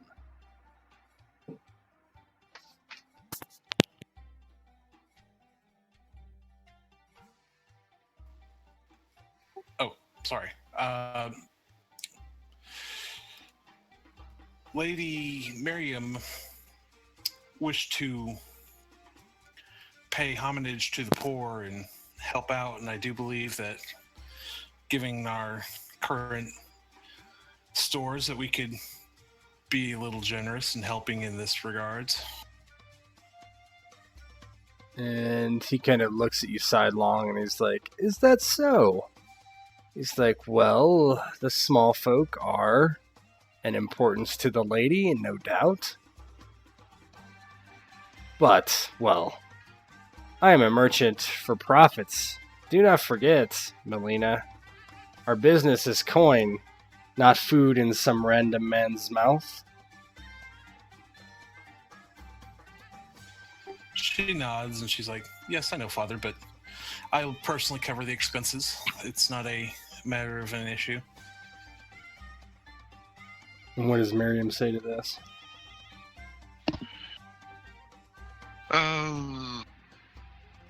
Yeah, I think Miriam looks at him and says, "Indeed, we come with coin." And so he says, "Well, I suppose I could feed every peasant in Redwater if it were for a dowry. So let's go ahead and start an intrigue here. What is your disposition to Perwyn?"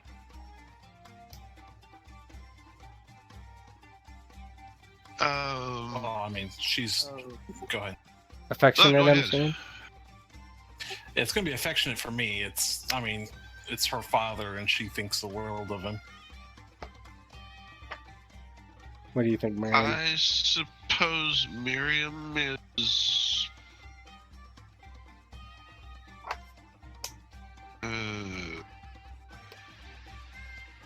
Look. Well, playing devil's advocate, I mean, he is the brother of the enemy. I mean, yeah, one. I mean, yes, but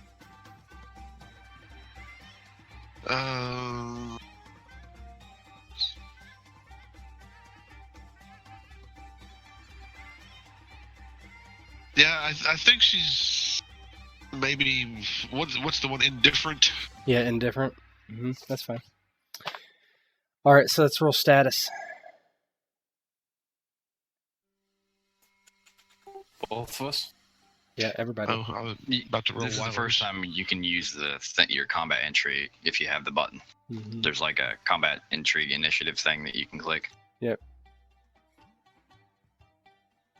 Truth.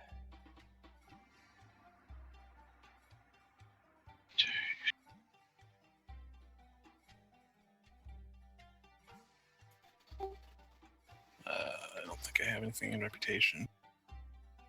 Wait, yes, I do. This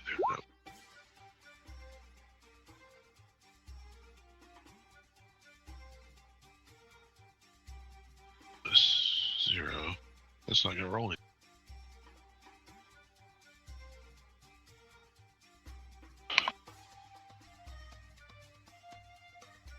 Oh, he doesn't have the turn order up. Sorry. I just realized that he's not statted out on roll 20. So hold on. Nice. Yeah, he's statted out, just not out there. If not, time to make some bullshit up on live camera. Which one is Ben's cohort, Mylena? Mm-hmm. Color coordinated, Yeah. I think. Mm-hmm.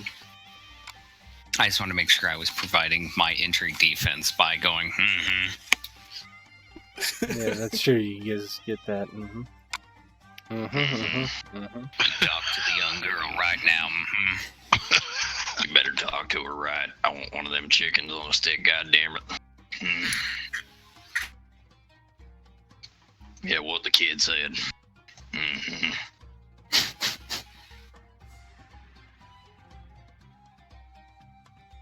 Ox is a simple man. He is rather. Yeah. I don't think Ben knows how to write or count. I think Ox actually knows how to write. I don't have his stat sheet linked to me yet. All I have is his bio and info. Okay. So I couldn't tell you. That's easily I didn't think it fixable. was a big rush. No, not really.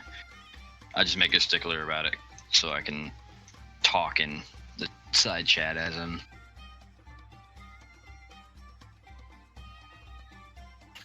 He's got a status of 1.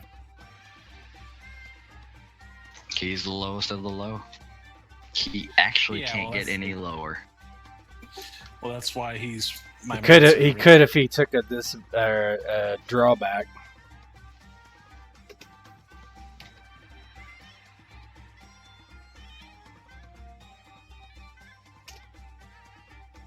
All right. So Perwin says, "My lady, I can give you many things you would like. If you wish extra coin for the poor, if you wish to aid me in my trade between, well, Will and Sunspear, perhaps, I would be willing to do all those things. But my daughter, she needs a husband. I believe her and your young Thomas, they are getting along quite well. We might as well seal this with a deal." And so he's gonna. Lena blushes a little. Yeah, he's gonna do. So he's gonna do influence on Miriam. So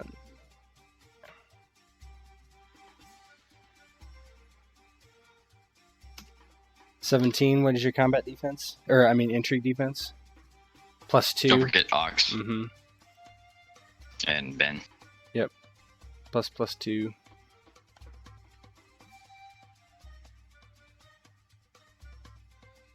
It looks like Miriam's is 12. So that's two degrees of success. He's using convince, which is... What is that? Is it will? Yep. So 8 minus your disposition to him, which is 4. So you would take 4 composure damage.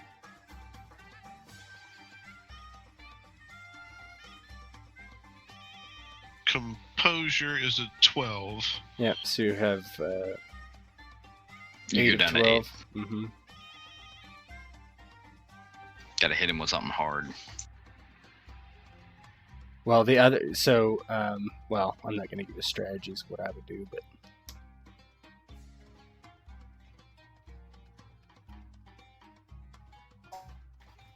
I know the angle I'd like to play. I would like to play the angle with was it House? What's the house that's coming to visit? Oler. Oler. Holler. That's the angle I was gonna play. All right, well, you're up, so go ahead. And she goes, Father,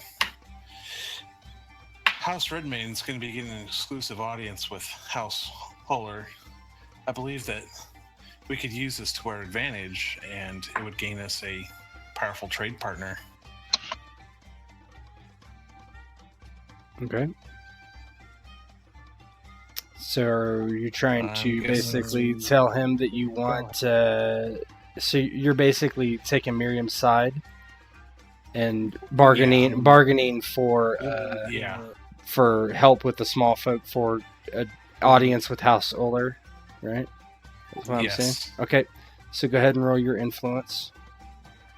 So whatever your persuasion would be. That sounds like convince or bargain to me. Yeah, they're both the same. Yeah, but it triggers off different things. But... Mm-hmm. Okay, use bargain. In this case, she's trying to bargain. That's fine. What is your... so 14. What is your cunning? My cunning is 4. So nice. one degree of success. He is...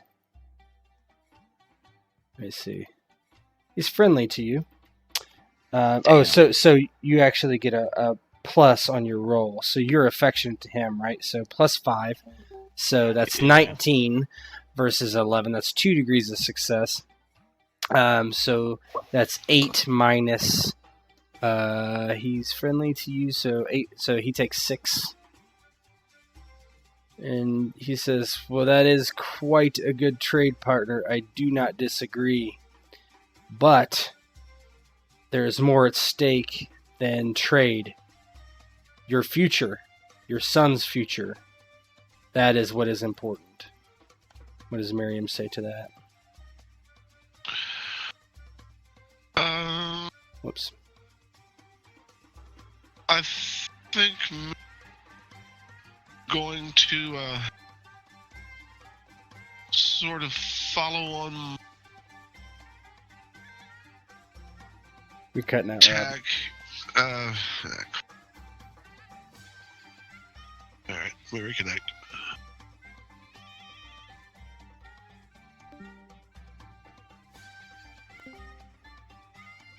Test 1, 2. Yep. Okay, so Miriam is gonna Mylina's gambit there, and sort of see what how he's willing to sweeten the pot here. Yeah, we may be able to talk about their future, but really, what are we talking about here? Mm-hmm. And so I guess trying to bargain. Okay.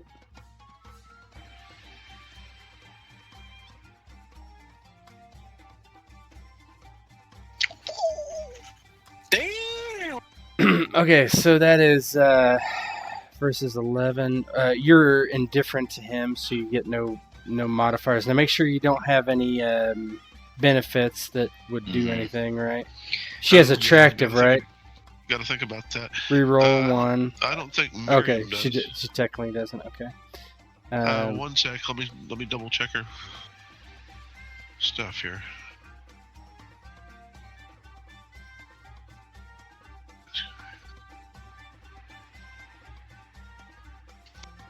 No, nothing that applies here. Okay, so he's what is he to you? Okay, so 22 degrees of success. You're using bargain. Bargain uses what? Cunning. What's your cunning rank? Miriam's cunning is a 4. 4. 8. So he takes 5. And he says, "Yes, I agree. House Uller would be quite the feather in our cap. Hellholt has a large market, in the middle of the desert for that matter. Hard to break into that market." And he rubs his chin and he says, "But, my lady, if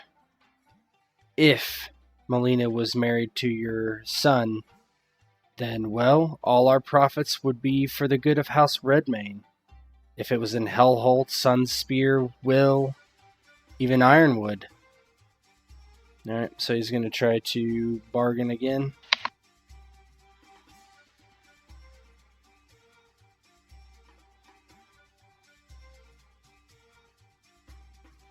Not to interrupt, Ted, but don't they get bonuses for competing with multiple people? I don't think so. They can mollify each other and all that kind of jazz, right? Mm-hmm. 20 versus what's your combat or entry defense? Base is a 12. Is that with Ox or not with No, Ox? that's just base. So 14, 2 degrees of success, 8 damage minus your... so you're indifferent, so you take 4. Right. Go down to 4. You can take the equivalent of wounds and injuries, I think, right? Just wounds, just a frustration. There's nothing else. Okay.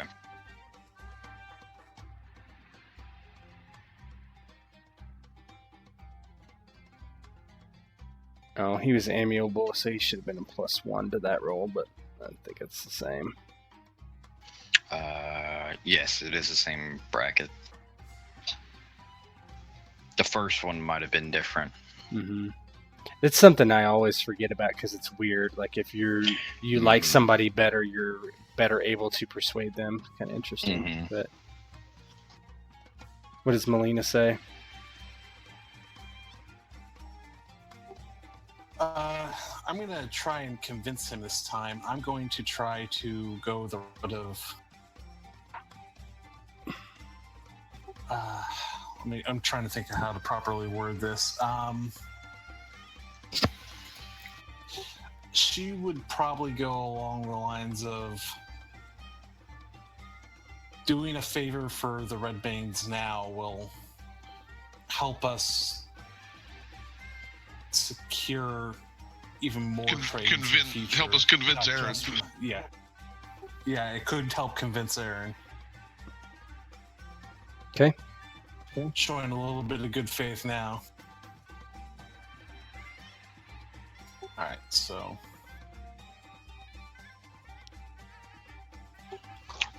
Fire torpedoes! 25. And you're affectionate, so yeah, 25 versus that is 3 degrees of success. What is your will rank? It is 4. 12. Oh God. He's friendly to you, so that is not going to do him any favors. I think that's what, -2? Yeah. So basically, he sighs and he's like, "Yes, I suppose that is true. I suppose that is true, my daughter. I will help in Miriam's task to give alms to the poor." And he kind of like says it and like gives a weird face, like he would never think of ever doing that in a million years. Poor guy. He just got weaseled out of money by two goons.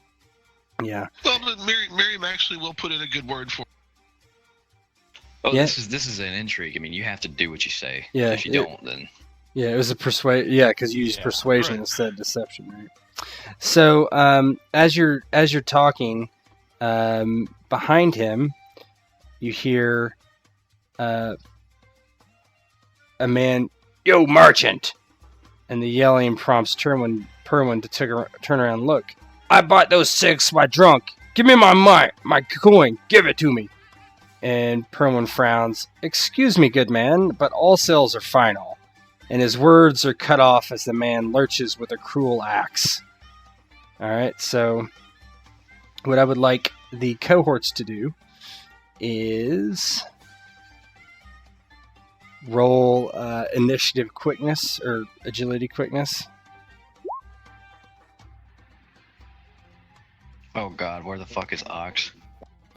He's in a cascaded folder under PCs. Ben sees the man coming and kind of grunts, goes, "All sales are final." I don't actually see Ox's sheet. Like, literally, I do not. So, do you see PC and then a cohorts subfolder? No. Alright, hold on.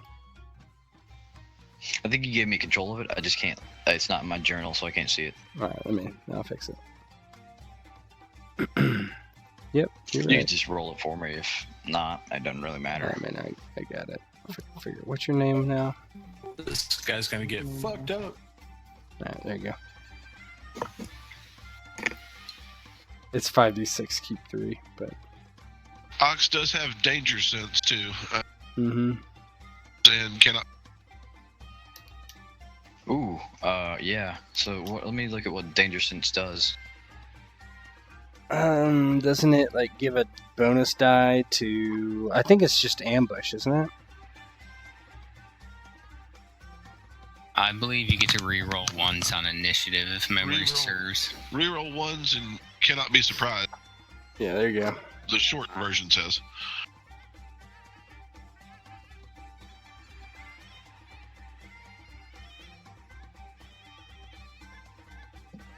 Yeah, and this scene basically gets to reroll ones to determine the order of initiative. Yeah, so just reroll your 1. It's not gonna be a full-blown combat anyway, but okay. So basically, Ox and Ben leap out in front, and one of you parries or blocks his blow. I assume Ox has a shield. Mm-hmm. Yeah. Yeah. Ox just knocks the shield or the blow out of the way and says, "Don't be stupid." And Ben, why don't you treat this guy what for? He kind of quickly moves in and pulls his stiletto and goes up and goes to shank him right in between the second and third rib. Yeah. And Perwin nods, and the attacker drops to the ground and starts. Roll didn't work. No, that was weird. It could be just the way, I don't know. I bet you that his... Anyway, yeah. So you stab him, and he falls to the ground and drops his axe, and he starts screaming, and Perwin's like, "What are you waiting for? Cut his throat." That ain't how we do business. He's got to go to the queen. Ben looks to Melina for her word, not Perwin's.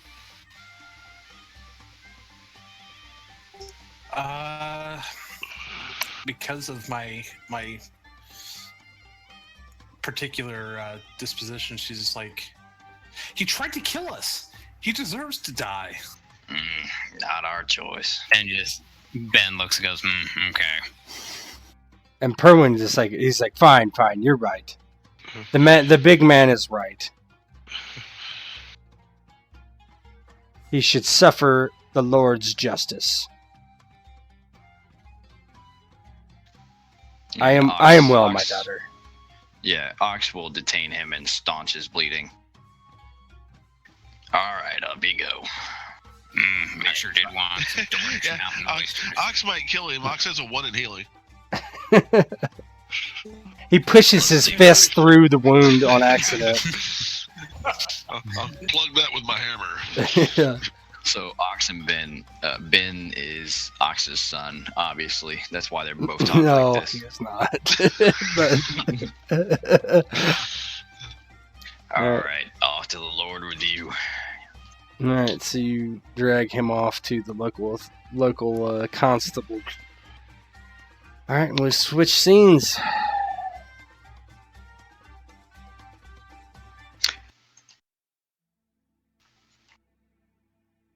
All right, this is Will. So let's see. PCs: Gareth, Amber. Mm-hmm.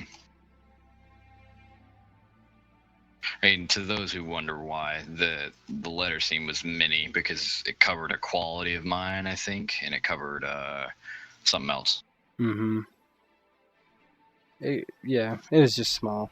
Yeah, get these guys off here. Where are you? With Amber's hand. Hey-oh. Amber Sand. All right. That's literally my thought process. So you basically, who else? You can basically send whoever else you want. It's not a big deal. These guys We should definitely send the people who are good at intrigue. Maybe a war guy. I mean, I wish Cassius was here actually, but Yeah, we already Gareth. played that card though.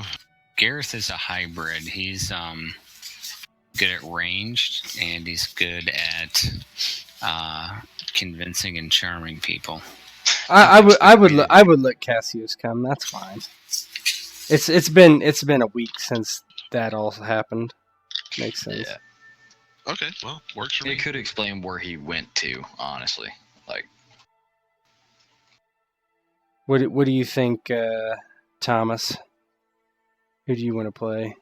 Thomas wouldn't be here. Yeah, you could pull I could pull play Marcus. Marcus again Yeah, because- you could do that. That's fine. That's easy. I mean, hell, if Cassius is here, you could just play the Phelan. Oh, yeah, you could play Phelan too. His mute friend. A lot of mute people in this story. Well, this one's interesting.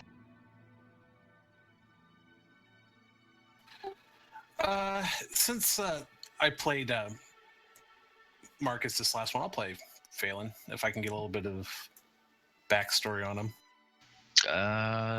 He was a noble, disposed in the war. He's an old man. He's a cavalryman.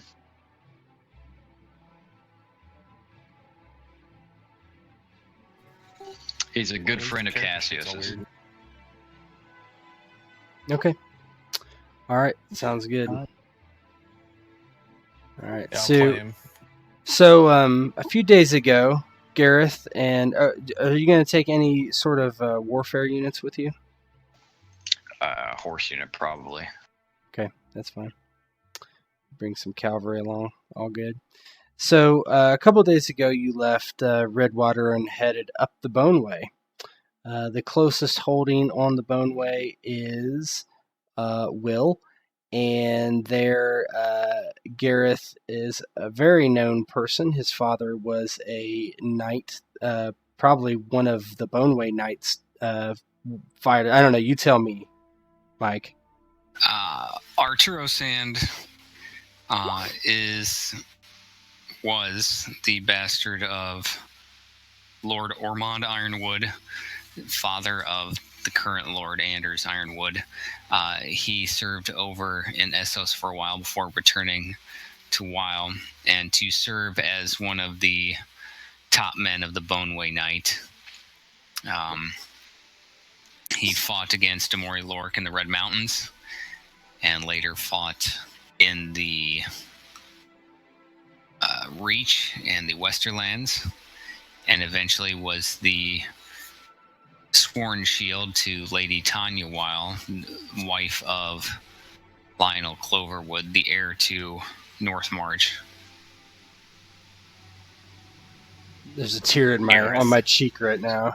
Yeah, yes. His son, Gareth, and wife basically were raised at the castle, and a great many of the young wild children Gareth considers like family.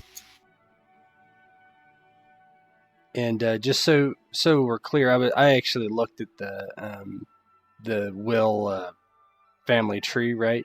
Tedlin Will is Sayan's son, so the Boneway Knight's son. All the trueborn heirs of Aelin are dead, right? Mm-hmm. So that's male and female. So, and then the last note is the Boneway Knight especially owed Arturo his life, literally, as Arturo recovered his unconscious body from Lannister men-at-arms as they tried to escape the Red Mountains. Yep. So you, with a small force of about 20 cavalry, head north along the Boneway. And no momento.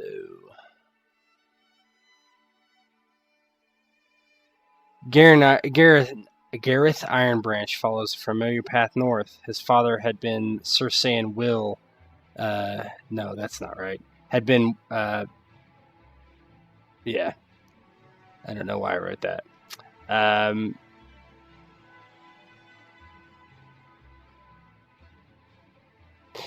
His father had been close with Sir San Will, known as the Boneway Knight. He was the second son, but his children inherited Will, after all his brother's trueborn children were killed during the Shattering. House Will was nominally neutral in disputes between the Redhawks and the Redmanes, but had stayed true to the House Martell during Quentin's War. Lord Tedlin Will, a man in his mid-40s, was a steadfast friend of House Martell and certainly an enemy of Gregor Clegane.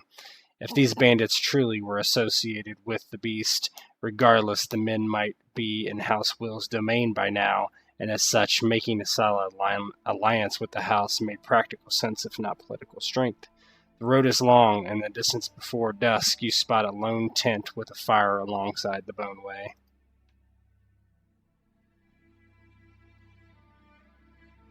Lord Gareth on his horse looks to Cassios and Amber and whoever that midget with a turban is, Phelan. Yeah. He's actually a like To see his name. pretty lean and tall man. He goes, a lone tent on the Boneway. Yeah, you don't see much of that. Let us... Brave or fools. Yes, sometimes one and the same. Indeed. Let us ride up quickly and be good neighbors and warn him of the potential peril before we finish our ride to Will. Phelan looks to Cassios and gives him kind of a bushy eyebrowed kind of double kind of, ooh.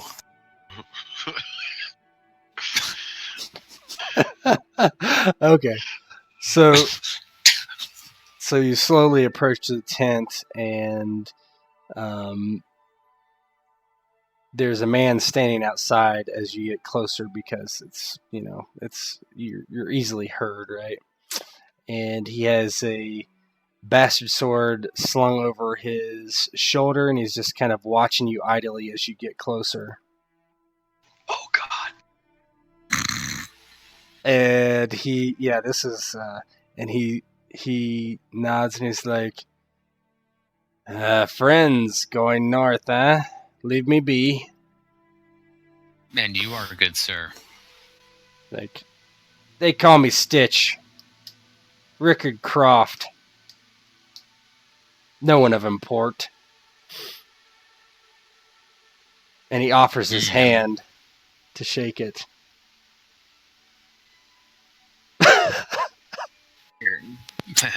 Gareth kind of looks at him and goes, "And what are you doing by yourself along the Boneway?" He's like, just heading south from Will.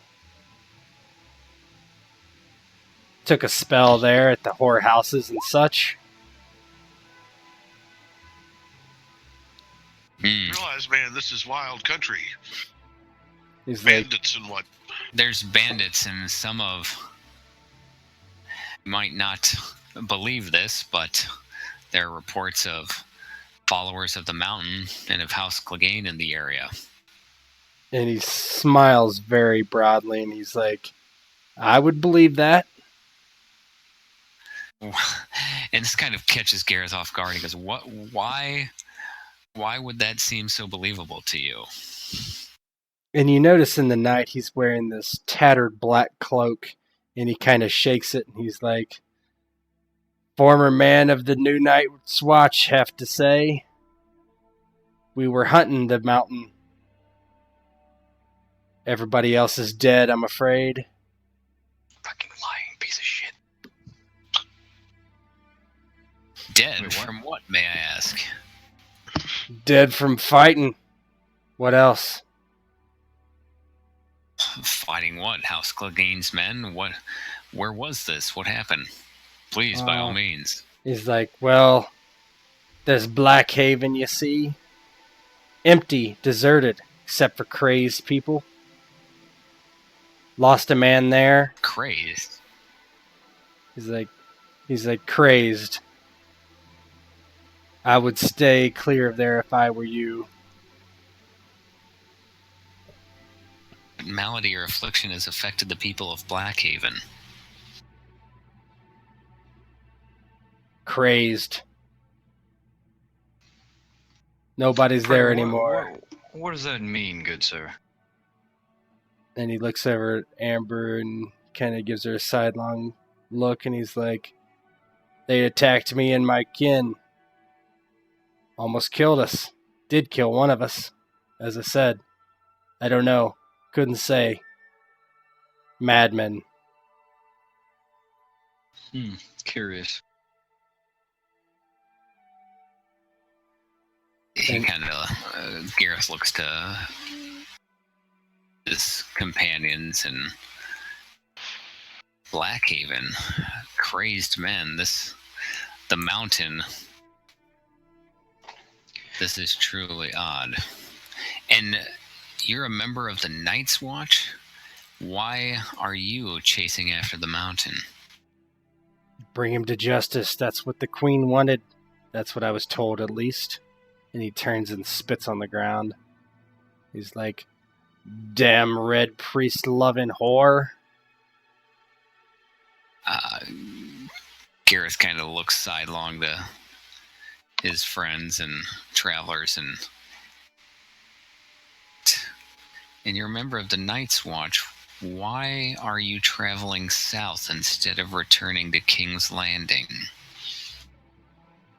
Looking for the mountain. By yourself? Just a He wasn't by scout. himself. And when you do locate him, where will you return to? Why? North March? Of course. North March. Gareth is well aware of that castle. What? And it kind of gets serious for a moment.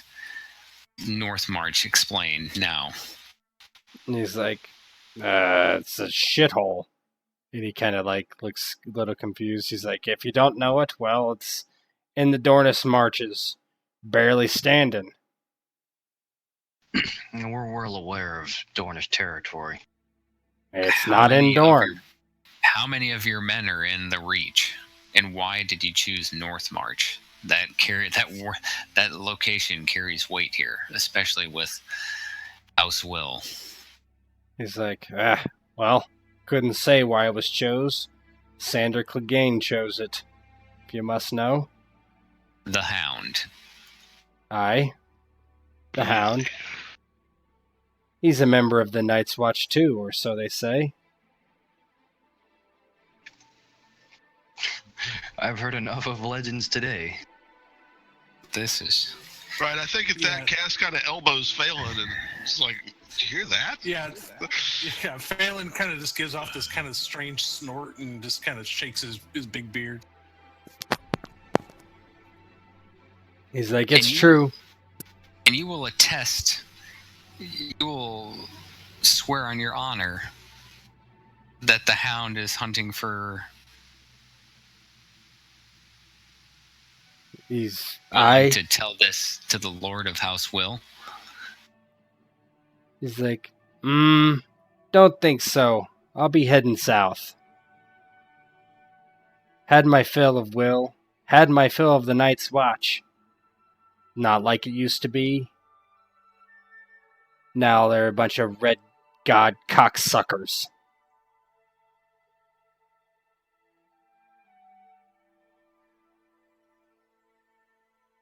Well, the road isn't safe for a lone traveler.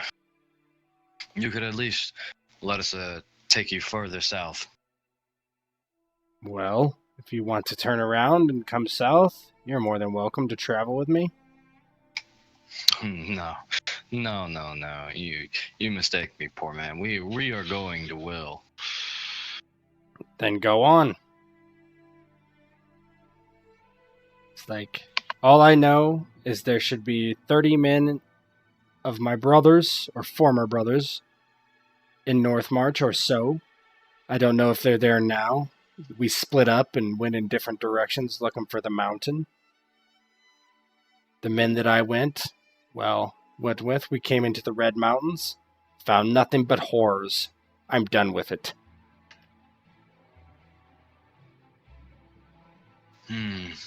Amber rides close to Gareth and leans over to whisper in his ear.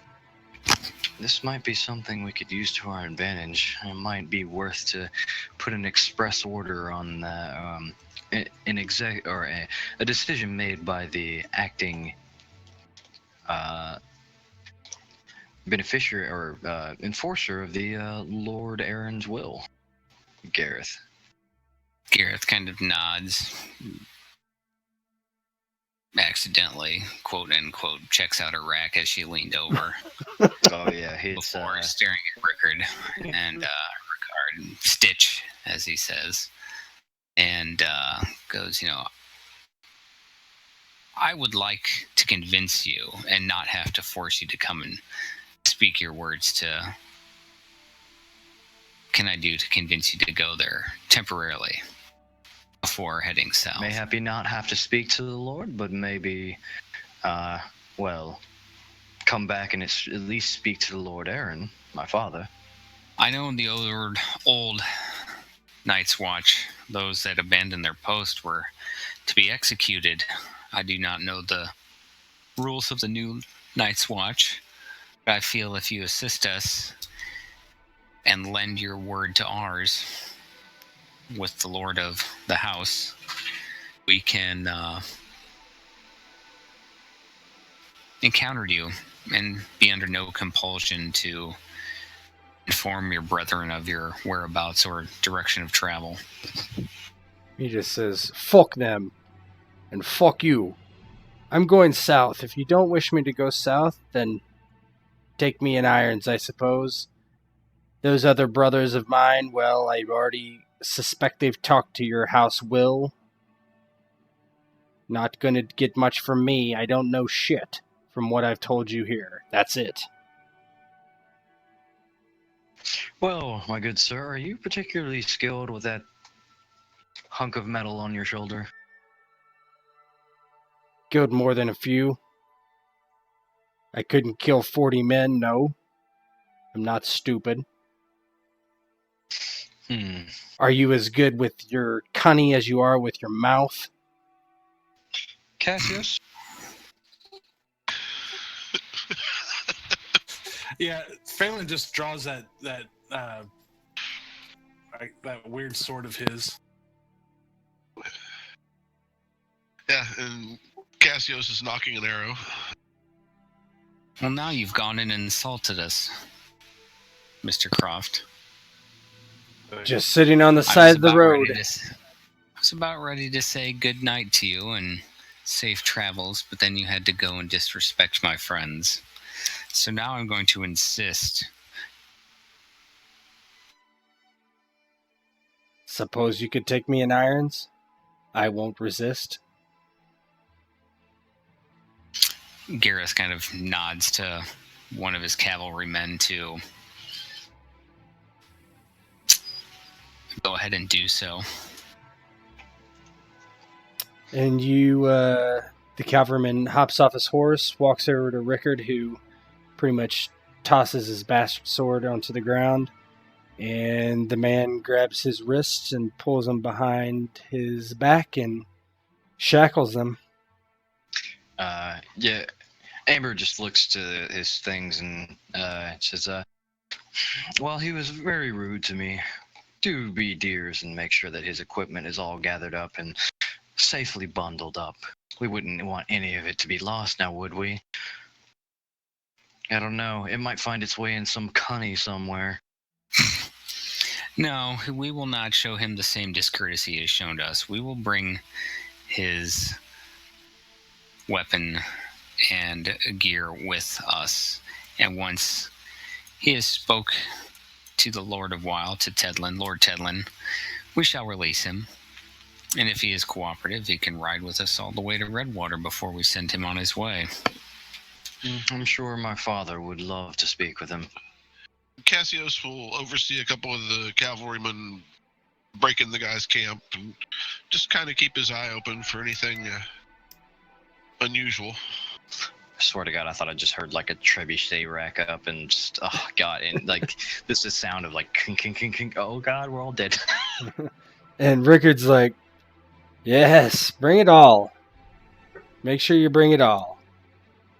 And he just kind of stands there, doesn't seem too perturbed about the whole situation.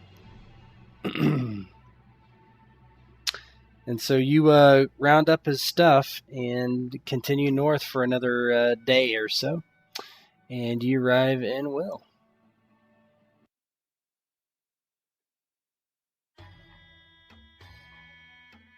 Yes. God, no, I know exactly. Oh, fucking shit. All right, we gotta kill all our cavalrymen and don't touch him.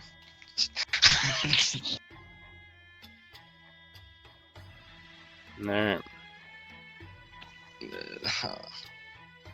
God, what a lovely face. Not everybody can be as handsome as me. Look at him. He is. That's some hard living right there. What are you talking about? He's gorgeous. Fucking gorgeous. Alright. Let me pull your dudes over.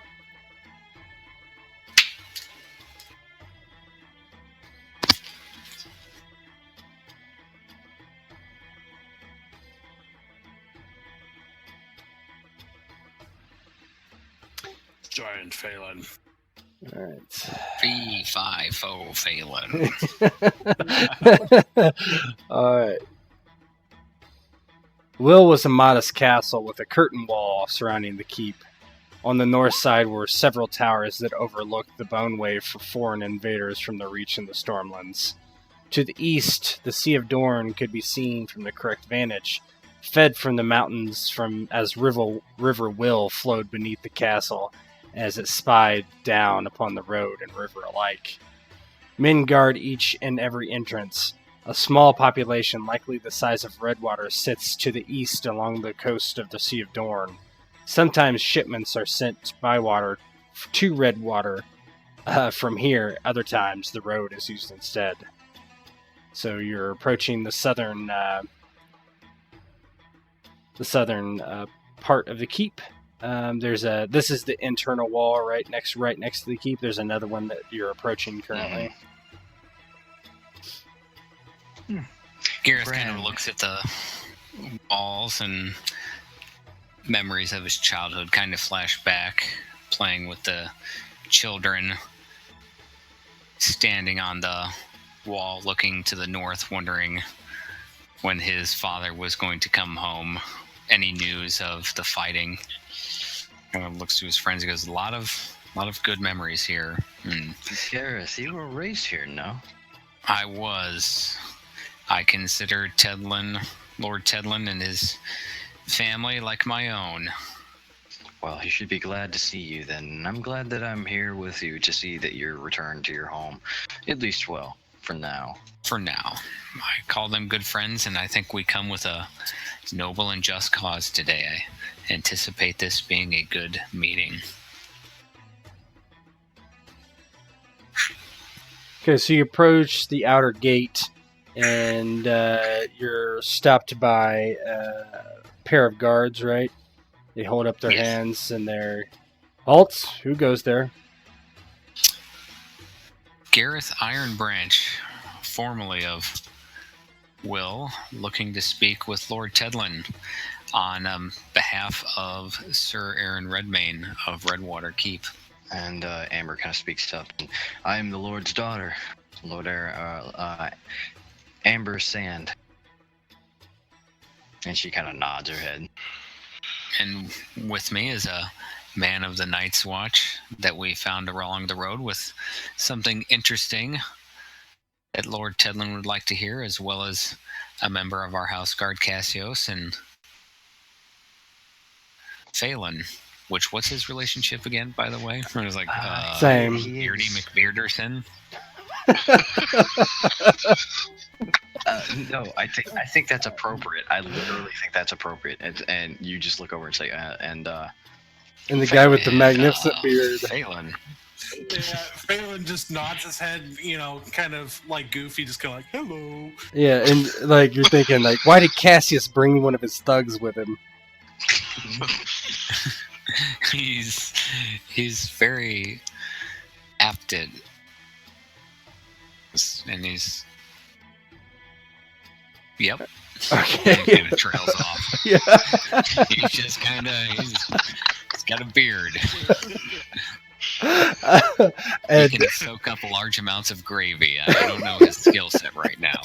Yeah, he strokes it very, very sagely. So the guards look and they're like, another Night's Watch.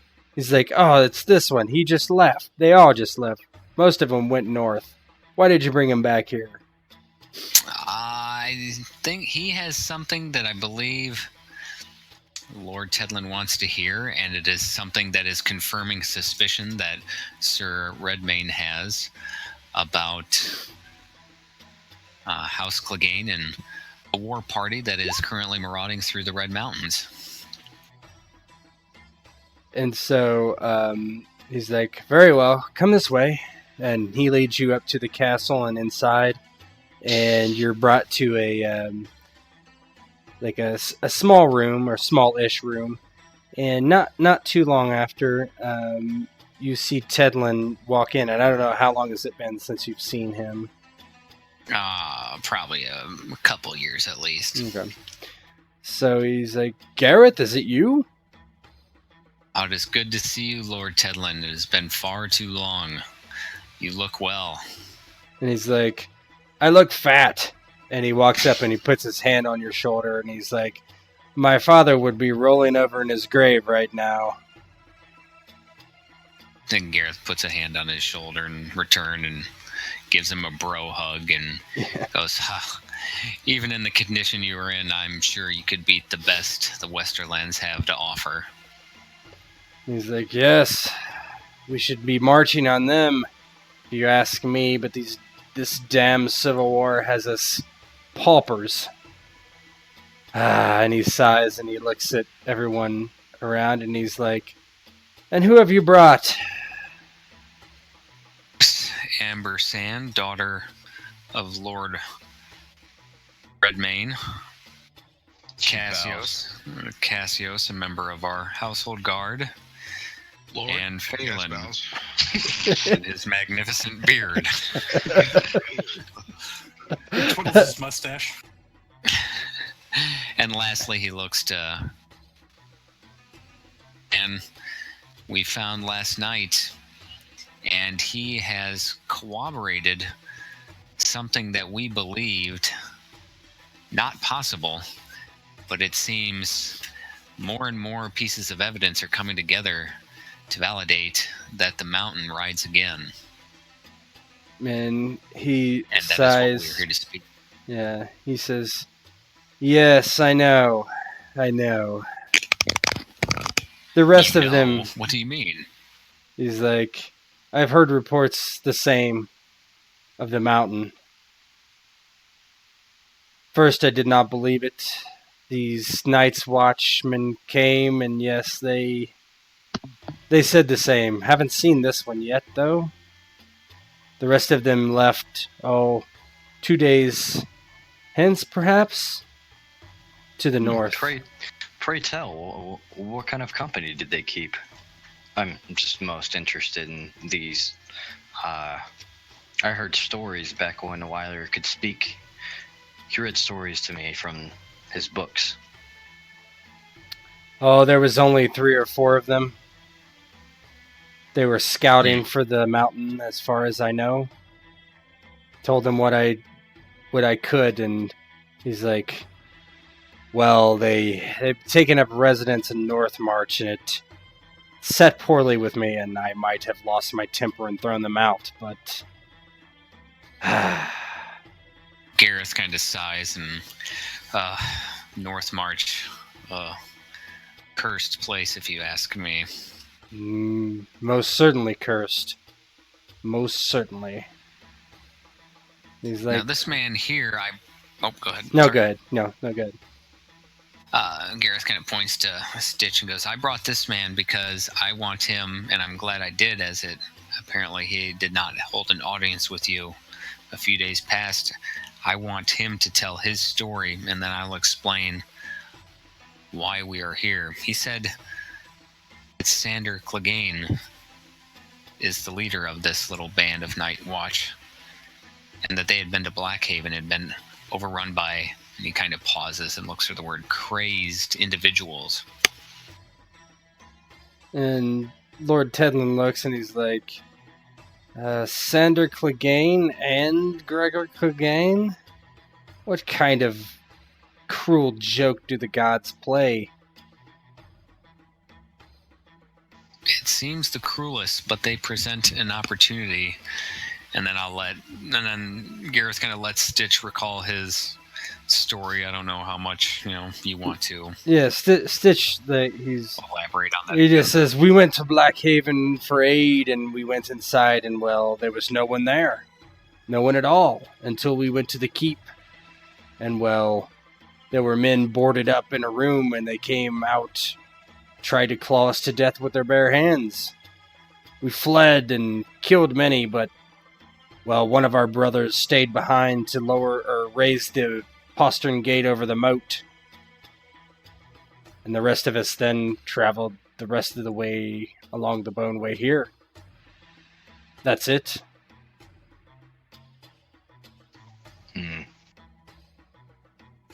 Lord Tedlin, though not the reason of our visit, do you think it wise for us to potentially investigate Blackwater further?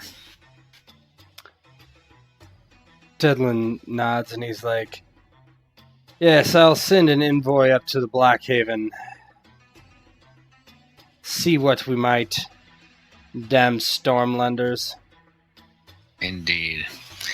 One less house, it seems, if the story of this man and the Night's Watch be true. Yes. Gareth kind of flicks a wrist to one of the guards that Stitch no longer needs to be present for this conversation, unless I'd like to ask him personally. No, he waves him off. He's like, you can take the Night's Watchman away. And they drag him out. Okay. And Gareth waits for him to leave and kind of looks to Amber and Cassios and Phelan before continuing. I bring a request from Sir Aaron that I believe you would be interested in assisting him. He believes that the mountain does right again, and he is investigating that right now. He believes that there is quite a large group of them marauding through the Red Mountains, bonded to one such raid, capturing some men that bore the sigil of House Clegane, and they too claim that the mountain leads them. It is hard to imitate the mountain due to his size. Currently, Amber's father and my lord are searching the Red Mountains for clues of their whereabouts, and I come to ask for your assistance if he does indeed find evidence that they are there in combining our forces and potentially doing something that the Red Viper himself couldn't do, and that is kill the mountain. Tedlin sits down and kind of puts his hands on the table, and he's like, Gareth, even if he is alive, a hunt through the Red Mountains, I am not my father. There is no man like Sir Saiyan alive today that knows these mountains like he did. It would be a long and dangerous hunt. And if it is the mountain, well, what man can stand against him? A man cannot, but several houses combined can destroy him. Let's go ahead and intrigue. Yep. Damn right. I'm mute, so I won't be participating in this. Oh, do not participate in this. Fucking God, do not.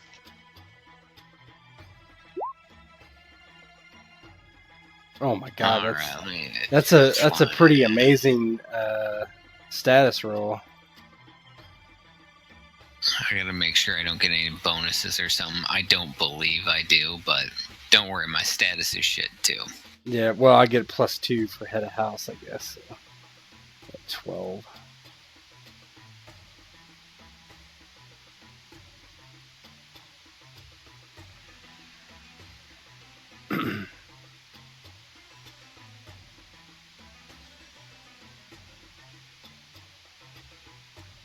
Seven for you. Yep. I think I have 10 actually. That's fine. You're in the right order, so that's all that matters. Is Cassius going to participate?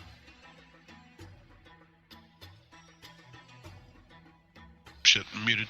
Yeah, I suppose you better. Cassius, play up the fact that Phelan is pretty damn good at, like, he's a guide. Like a pretty fucking awesome guide. Okay. Just letting you know. Just letting you know. Okay. So Tedlin says, he's like, Gareth, House Will is not what it once was. We lost many men in the Civil War, lost many men in the Shattering. Well, I don't need to tell you. He's like, when will this constant war end? Let the damn mountain go off and rape goats and kill peasants. It is beyond my knowledge of why we would hunt him down. It would save the realm, perhaps, in some places where he doesn't raid, but has he the men to attack a house openly? But if we go hunting in the mountains, what will we find? We might die of disease, die of the elements. I don't think it is wise for us to do this. So he's going to hit you with convince.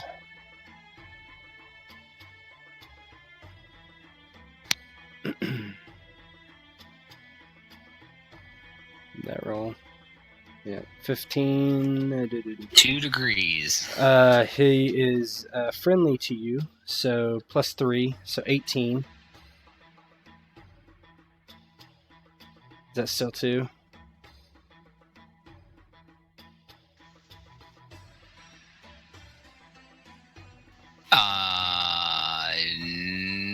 No, that's 3. 9. It's 18. Yeah, 9. So 9 minus whatever your what is your disposition to him? It'd be friendly. Yeah. So you take 7. All right. Oh, Gareth kind of. Oh, well, I'm not next. Sorry, never mind.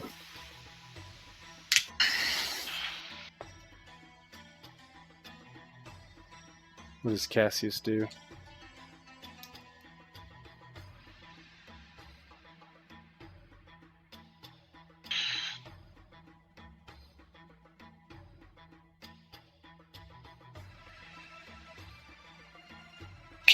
Cassius will try. I'll sort of schmooze Lord Tedlin a little bit.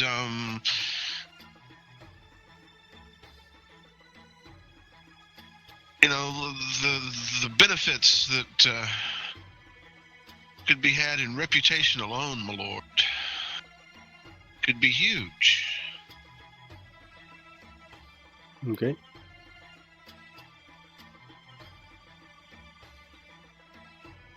And he doesn't have a convince or anything, so I guess it's straight persuasion, probably. Yeah, that's fine. 15. 2 degrees of success. What is your... So, what did you use, though? You have to tell me which one you used. Did you use convince? It sounds convinced to me. Yeah, I think that was probably... And so what is your will? Cass's will is a 3. So 6, he's indifferent to you, so he takes 2 composure damage. He just kind of rubs his chin as you speak. Amber? Amber's actually going to take a moment to not do anything directly. I think. Let me see if she has notice. It's been a minute since I've actually seen. Nope.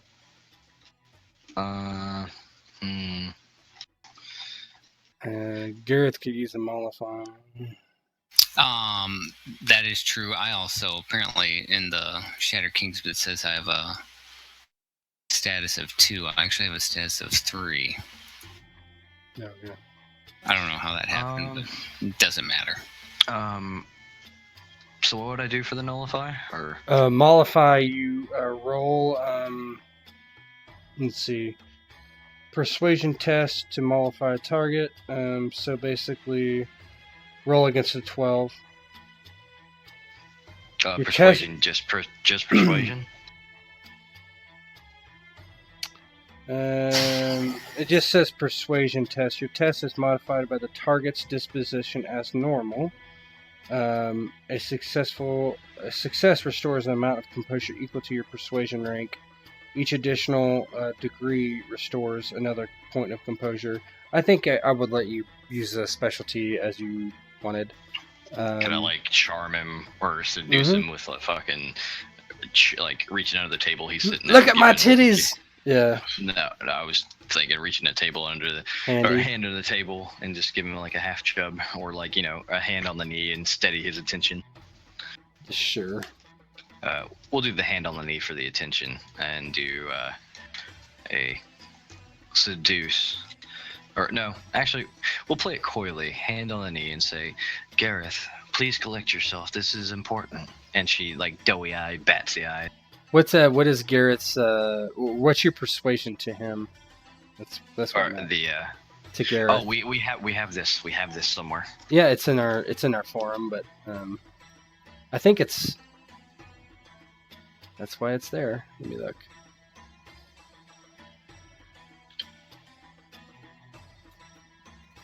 Your loins can't repel fire power. I can't remember if it's friendly or affectionate because he got a big old boner. I think it was affectionate. I think it sounds right.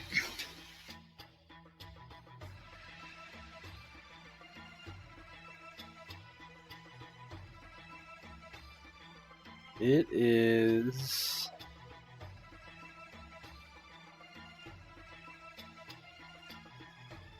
Huh?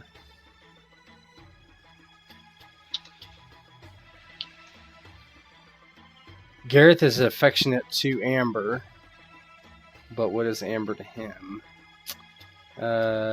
So it looks like Amber is amiable to him, that I can tell.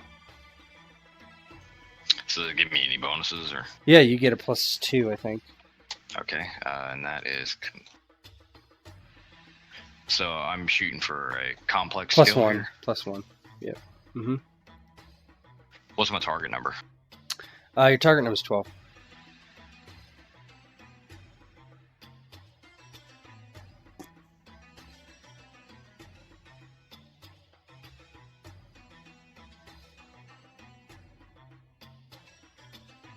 That's plus 3. Oh, and I reroll as 1. Oh, and real quick, by the way, it was with that, because I messed up on the status, it said 2 in there, but I checked it. I actually have an intrigue defense at 9. That kept it at 2 degrees of success. Okay. That's fine. So I'm trying to remember what damage he gave me. He gave you 7 or 9 points of damage, wasn't it? No, total would be 12. 12 minus your disposition. No, that can't be right Instead, either. yeah. I'm like, wait, what was the math? So it had to be either. So he did a convince, right? So that's convinces will. So my DR is 2. 2. So it should have been a 10. So instead of 10, it was 5. Minus 2. It would be 6, right? Wait, 6. 8, what's his base damage? 4. 4. Okay, so. Oh no, it's 3. It's 3. 6. That's why it's weird. It's 3, not 4. Okay, so so 6 so minus base 2, 4. Mm-hmm. Okay, so that- 4. Okay, so I'm at 5 of 9 composure. Mm-hmm. I'm pretty sure with that 5 and 4, that bumps it up to 2 degrees if you plug them in. Because one's going to be 4, one's going to be 3, and then the plus 3 on top of that. So 10, 14, 16, 18, 2 degrees. Mm-hmm. Yeah. So I you get 2 health. you get or it all back. composure. You get it all back. Oh, okay. Yeah, you get a half chub as she like runs a hand up your leg. It's like, and doughy-eyed look at you. It's like, please collect yourself. Yeah. I better. Did you say collect? I thought it was a different word. I better. Gareth thinks to himself, I better focus and press Amber here. Otherwise, I look like a fool. We don't want Be that. very favorable to look upon if you.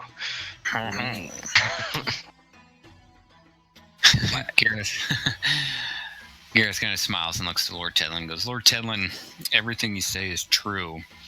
However, if there's one the most at the hands of the Lannisters and their cruel, insane henchmen, it is the Dornish, especially House Will, with what happened to not only to your family.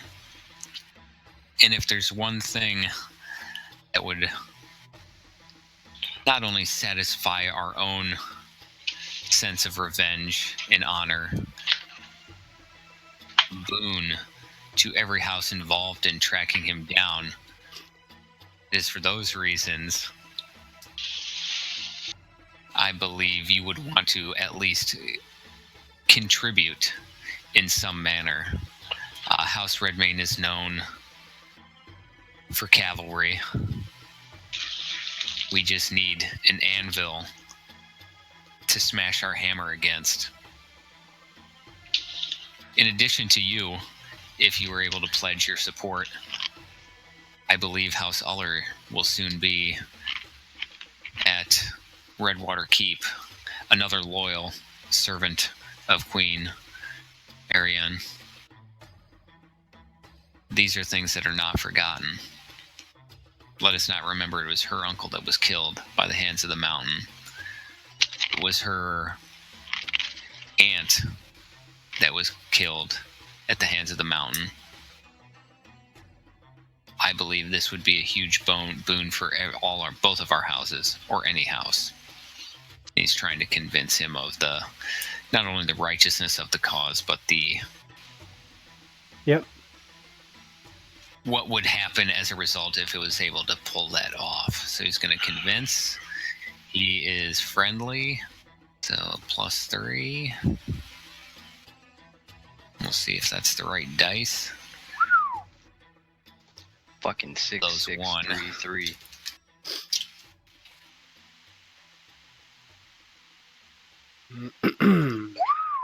Oh, that's even better. Shit. So I'm keeping, let's see here, 18, 23 plus 3 is 26. 26. If I'm doing my math extraordinary correctly. success. Yeah. That's 4 degrees of success. So Mhm. Tedlin like takes a deep breath and he nods and he's like, "You're right. It's time for some vengeance. If I cannot go and wage war against the Lannisters, I might as well wage war against the next best thing." They're dogs. He's like, Was that When- you laughing? when you return home, I will send men with you. How many ways can I die in the Wild West? Gareth kind of bows his head, and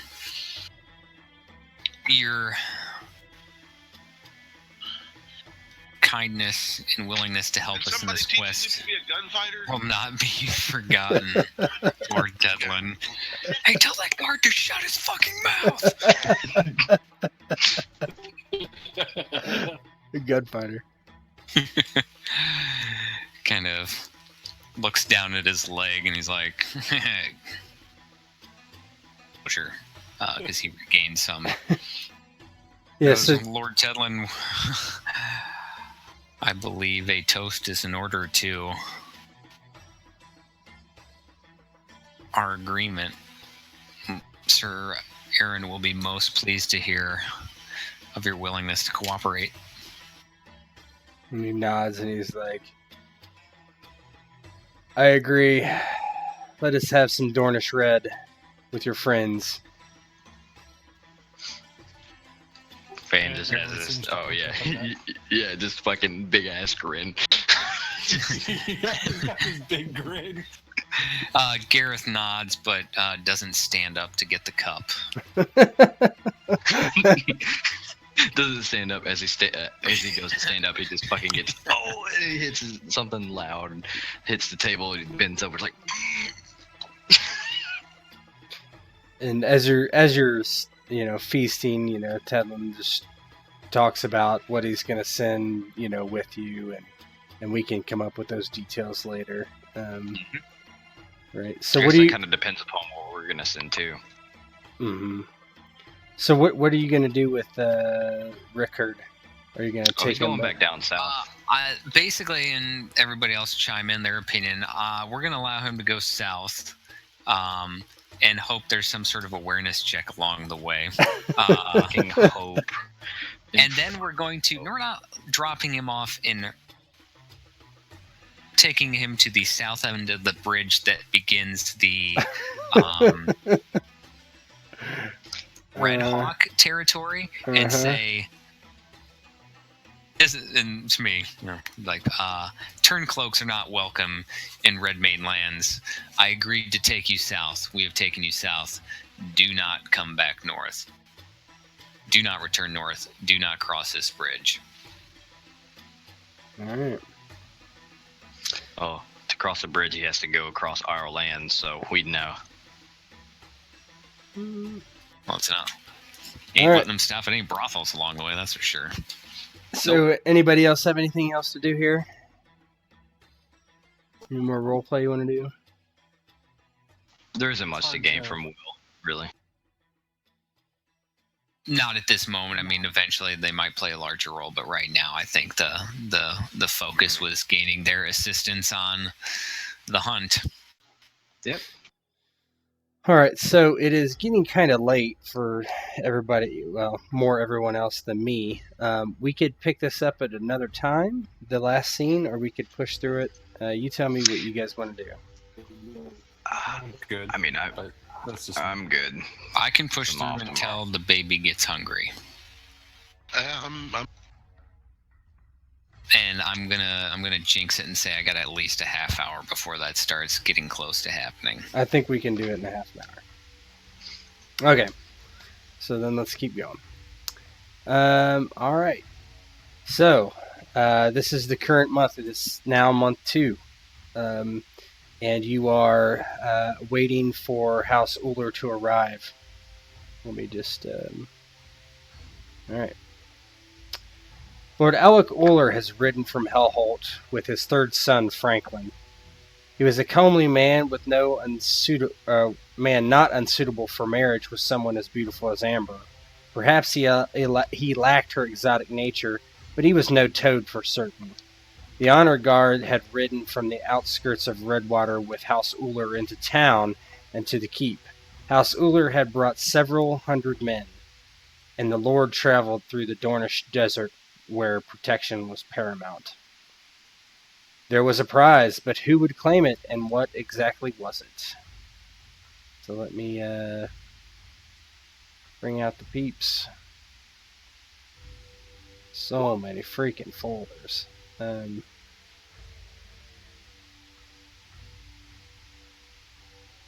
He's alright.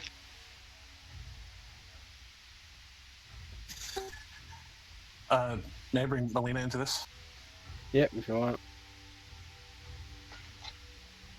Well, she kind of needs to be here. She has a promise to keep. Okay. So the two most important people from House Uller walk towards the gathering before them. Lord Alwick Uller is a simple-looking man with a beard and a mullet.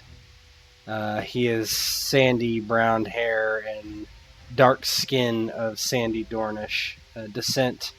His son is paler than him and handsomer, taken from his mother's side, who is someone from the Reach. So they both walk in, and Lord Alwick looks around idly. Sir Aaron, he calls. Lord Alwick, welcome to Redwater Keep. And he walks forward and he's like, well met. It has been... I would assume you guys probably had met maybe during the Shattering at some point.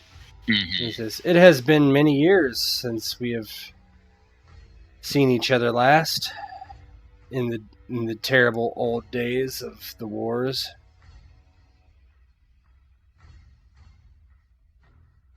I've always considered you a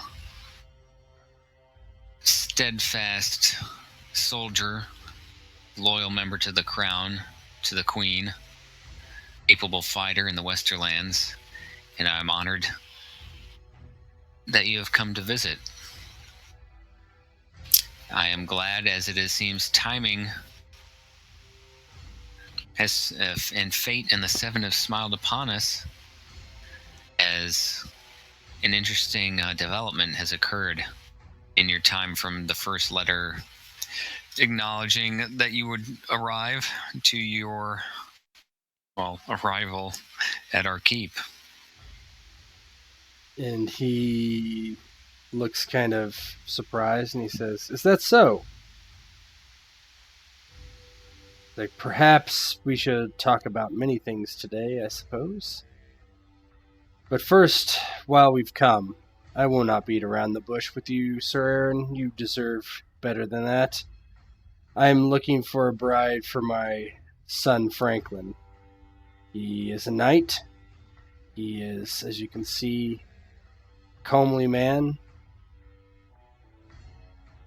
He is wise beyond his years. He is an excellent fighter.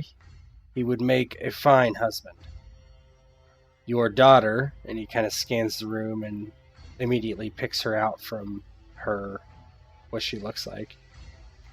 I have heard many things about Lady Amber, and I see her there, I assume.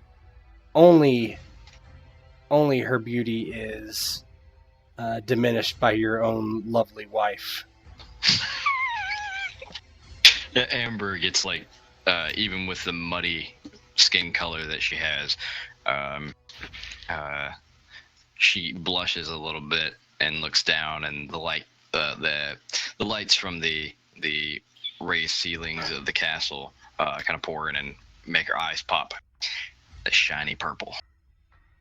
Miriam sort of suppresses a laugh at that. Sir Aaron looks at him and goes, "Why, your praise is flattering and I appreciate it. I am quite proud of my daughter." And Alec says, "No offense, Sir Aaron, but I can hardly believe you sired such a child."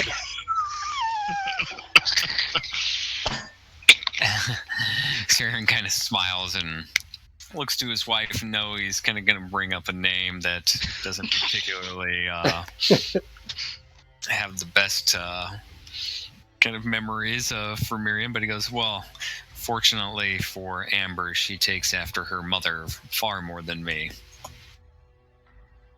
And he nods and he's like, "So, Sir Aaron." Miriam cuts eyes at Aaron. Yeah. Ulrich is literally just keeping his eyes up at the ceiling at this. He's just like, don't look at anyone. Just pretend you're not here. Sir Aaron, what can we do to make this betrothal happen? I think it is a fair match.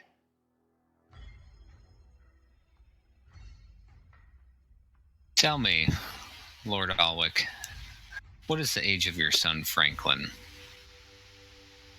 He is 22 years of age.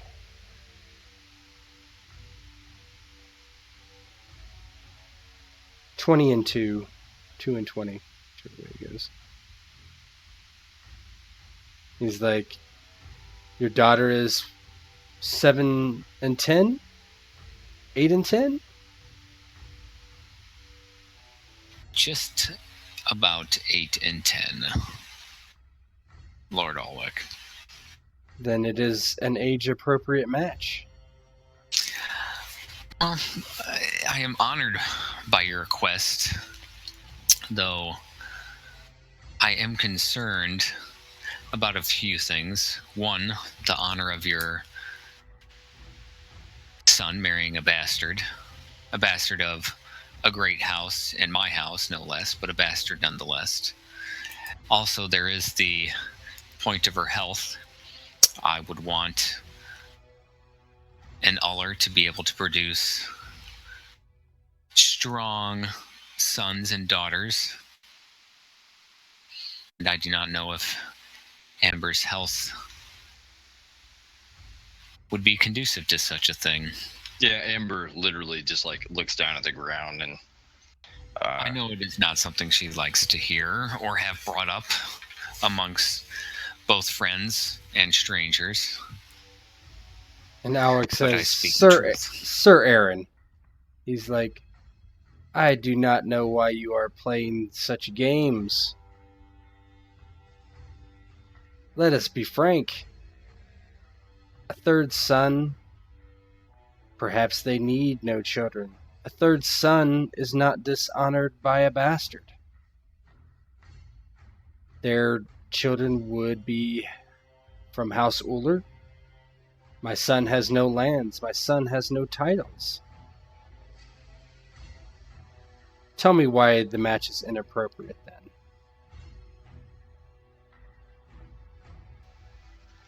then. Amber kind of leans over to say something to her father, but then looks down at the floor again and back up at everybody else.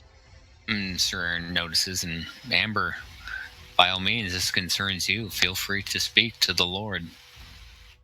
And she kind of takes that in strides and puts on her best acting face and looks up at the Lord Alwick, and she says, "My lord, if I may just be as bold as to speak."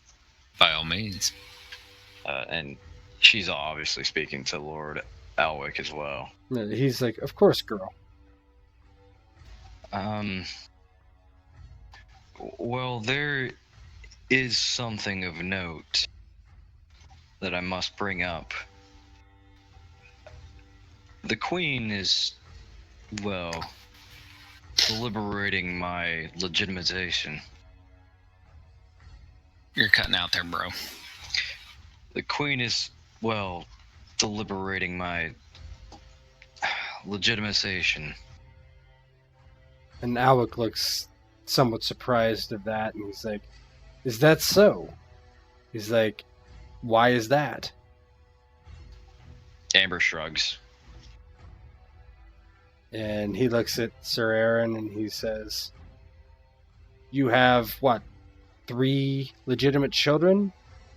I do not see this as probable."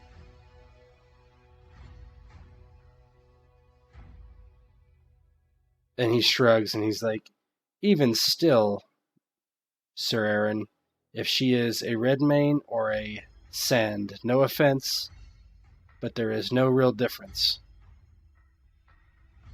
Aaron kind of controls a bristling of that, understanding that he is right, that their house has fallen on hard times and they've been reduced to a nightly house. And even if she was legitimized... Yeah. Thomas looks like he's about to say something, but Lena just kind of nudges him in the ribs.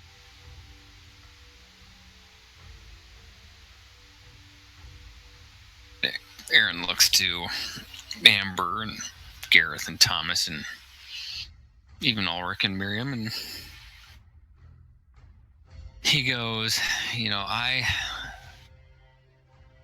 want, in a perfect world, to marry my daughter to not only someone worthy of her love, but also someone who she would want to married to, as odd as a concept that is within Westeros. And while I mean... Yeah, go ahead. I'll interject, and he's like, "Sir Aaron, we all do not have your luxury, I'm afraid." Explain, are your older 2 sons not married, and do they not have children of their own? He's like, "They're married. Childless, but married. I more spoke of your own marriage, which was, as I know, for love. Is that not correct?" Indeed it was. And as I say, that was not the case with myself, my father, my brother. Not everyone can be Oberyn Martell, can they? No, very true. But while you're a guest at my castle, would you at least allow me to think upon it and allow Amber and Franklin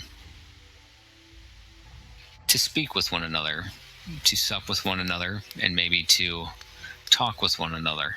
Maybe allow, and Amber kind of takes the floor here. Maybe allow for the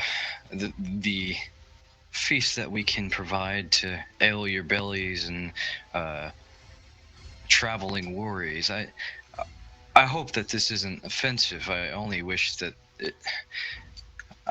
and she looks a little bit frustrated. I do not wish that this would be so tense, Lord Alwick. I'm very sorry for any trouble that I have caused. Lord Alric shakes his head and he's like, "There's no trouble. I am not put off. Of course you may sup together and speak together." If only my youngest daughter were older, I would be able to offer a legitimate daughter to your son. And I don't believe he wants to wait until she reaches 5 years. adulthood. 5 years, yeah, literally. Yeah. She could be an early bloomer. He says, No, sir, I don't believe we would." He's like, "But I must admit, I do not lie. I am no liar. I am no pretender. Your daughter, it is, well, her look, and that she was crowned love and beauty over the queen. How can that not be a prize? I see why you might wish for a higher, a son that was born first, or perhaps second. But I represent House Uller in all the benefits of marrying into such a house. If it is your wish that they not be wed, I will not push the matter. Allow me to think upon it. Of I course. do not take these decisions lightly. Of course, Sir Aaron. I would like to know the lad and see what he is made of before reaching some sort of decision on a potential match between Amber and Franklin. Alex says, Sir Franklin? Yes, Sir Franklin. Alex says, Perhaps my son can stay in Redwater Keep for a month or so, or maybe even 2, and then they can grow to know each other well. Indeed. In fact, there is something that I would like to discuss with you that might help facilitate in helping me make that decision. Tell me, and I am asking this knowing that I know your answer, what do you know about the mountain? Aaron's kind of trying to change the subject to something that he knew would get a reaction. Yeah, Alec looks Gareth, meanwhile, clenching his fists. Yeah. Alec narrows his eyes and he's like, the same as everyone. Of course, the mountain that rides. He murdered our prince. Killed in the wars. What if I told you he was still alive? And he kind of shakes his head and he's like, I would not believe you, sir. And what if I told you I not only have witnesses that he is alive, but I stopped one of his groups of men from raiding one of my settlements recently, and just recently returned from a scouting party in the Ren Mountains and discovered one of his encampments. Not only that, I had 2 more independent corroborations that the mountain lives and is in the Red Mountains. One, a letter from a knight of the Faith Militant that she had been kidnapped from the mountain. A soldier of his, a man-at-arms by the name of Elwick, and then Aaron suddenly remembers the story Gareth had told him on his return trip from Will, and a night watchman that was confirmed by Lord Tedlin Will, that the night watch is also hunting after the mountain. It seems all too coincidental that all these individuals are claiming the mountain lives. And Lord Alec kind of looks at his son, who hasn't said a word yet, and he's like, that is quite disturbing news indeed, sir. And what if I propose that Lord Tedlin has already agreed to assist us in hunting the mountain and his men, and perhaps yourself or your son, Sir Franklin, with his men, or with your men, and help us in this hunt? If it is true and the mountain lives and rides again, if we combine our forces and are able to defeat him, I would say that would be a great boon to House Uller, and would definitely help me in my decision on whether or not to marry my daughter to your son. And he turns and waves to one of his servants, and they bring him a piece of parchment, and he just starts scribbling something on it, basically putting it on his palm of his hand as he writes rapidly, and rolls it up and hands it to him, and he's like, I must send word to the queen, but for now I will see your evidence, and you can go through the dog and pony of Shaman Evans. We don't need to really role play it. Mm-hmm. He says, after all that is done, he says, well, I could not believe it if you had not had so much supporting evidence, truly. I do not understand how he lives. He would be what? Older than I, older than you. Wiley rolls out on the table. Yeah. I There do he not is. understand it. But I do know you cannot fake 8 feet tall. You cannot fake the type of intimidation that he seems to instill upon the men that follow him. Nor do I think anyone would be foolish enough to impersonate the mountain within Dorne.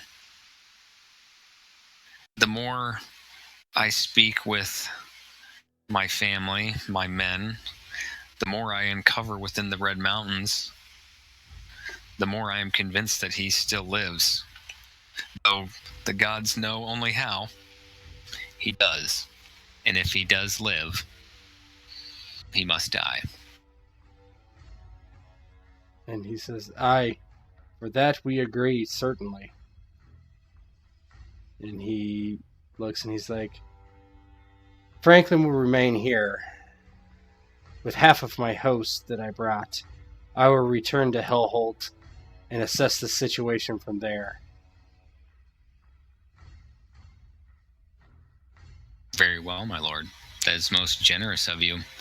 And it gives Sir Franklin an opportunity to not only prove his mettle,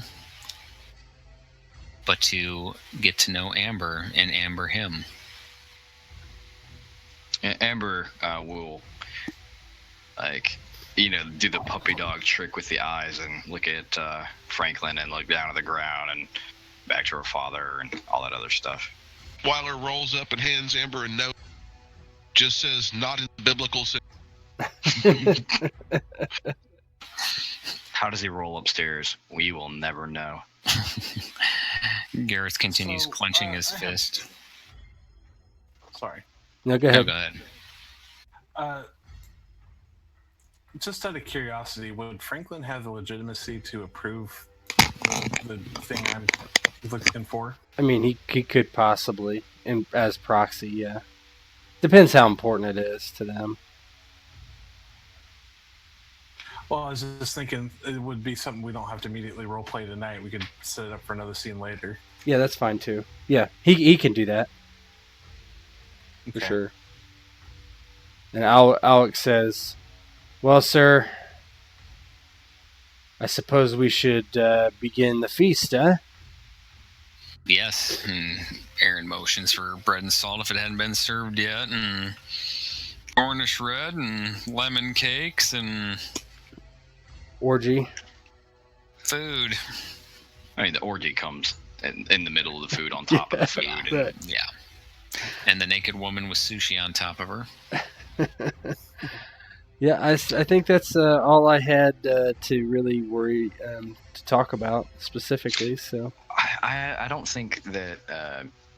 I thought there was going to be an intrigue going down here, but I like the way it played out I with did it. too. I considered it, but I Yeah, just it's kind of natural. I didn't want to get it. I didn't really want to bog it down. I don't No, think we've reached that point because we have a lot of RP options at this time. You know, Amber can always worry about convincing him that she's just a terrible match later. By betting him and showing that she isn't going to get pregnant ever. Or when Shadrach shows up and cuts the guy's throat just because he wants to. Persuasion, insight, I believe, is what I'm looking for, and just be like, I'm a raging psycho bitch. You don't want to marry me. And then he's like, Dad, bro, she's a raging psycho bitch. Dad, please don't make me marry that motherfucker. Like, just take the deal, please, God. She's going to cut my dick off. Shadrach shows up and stabs him through the back of the head.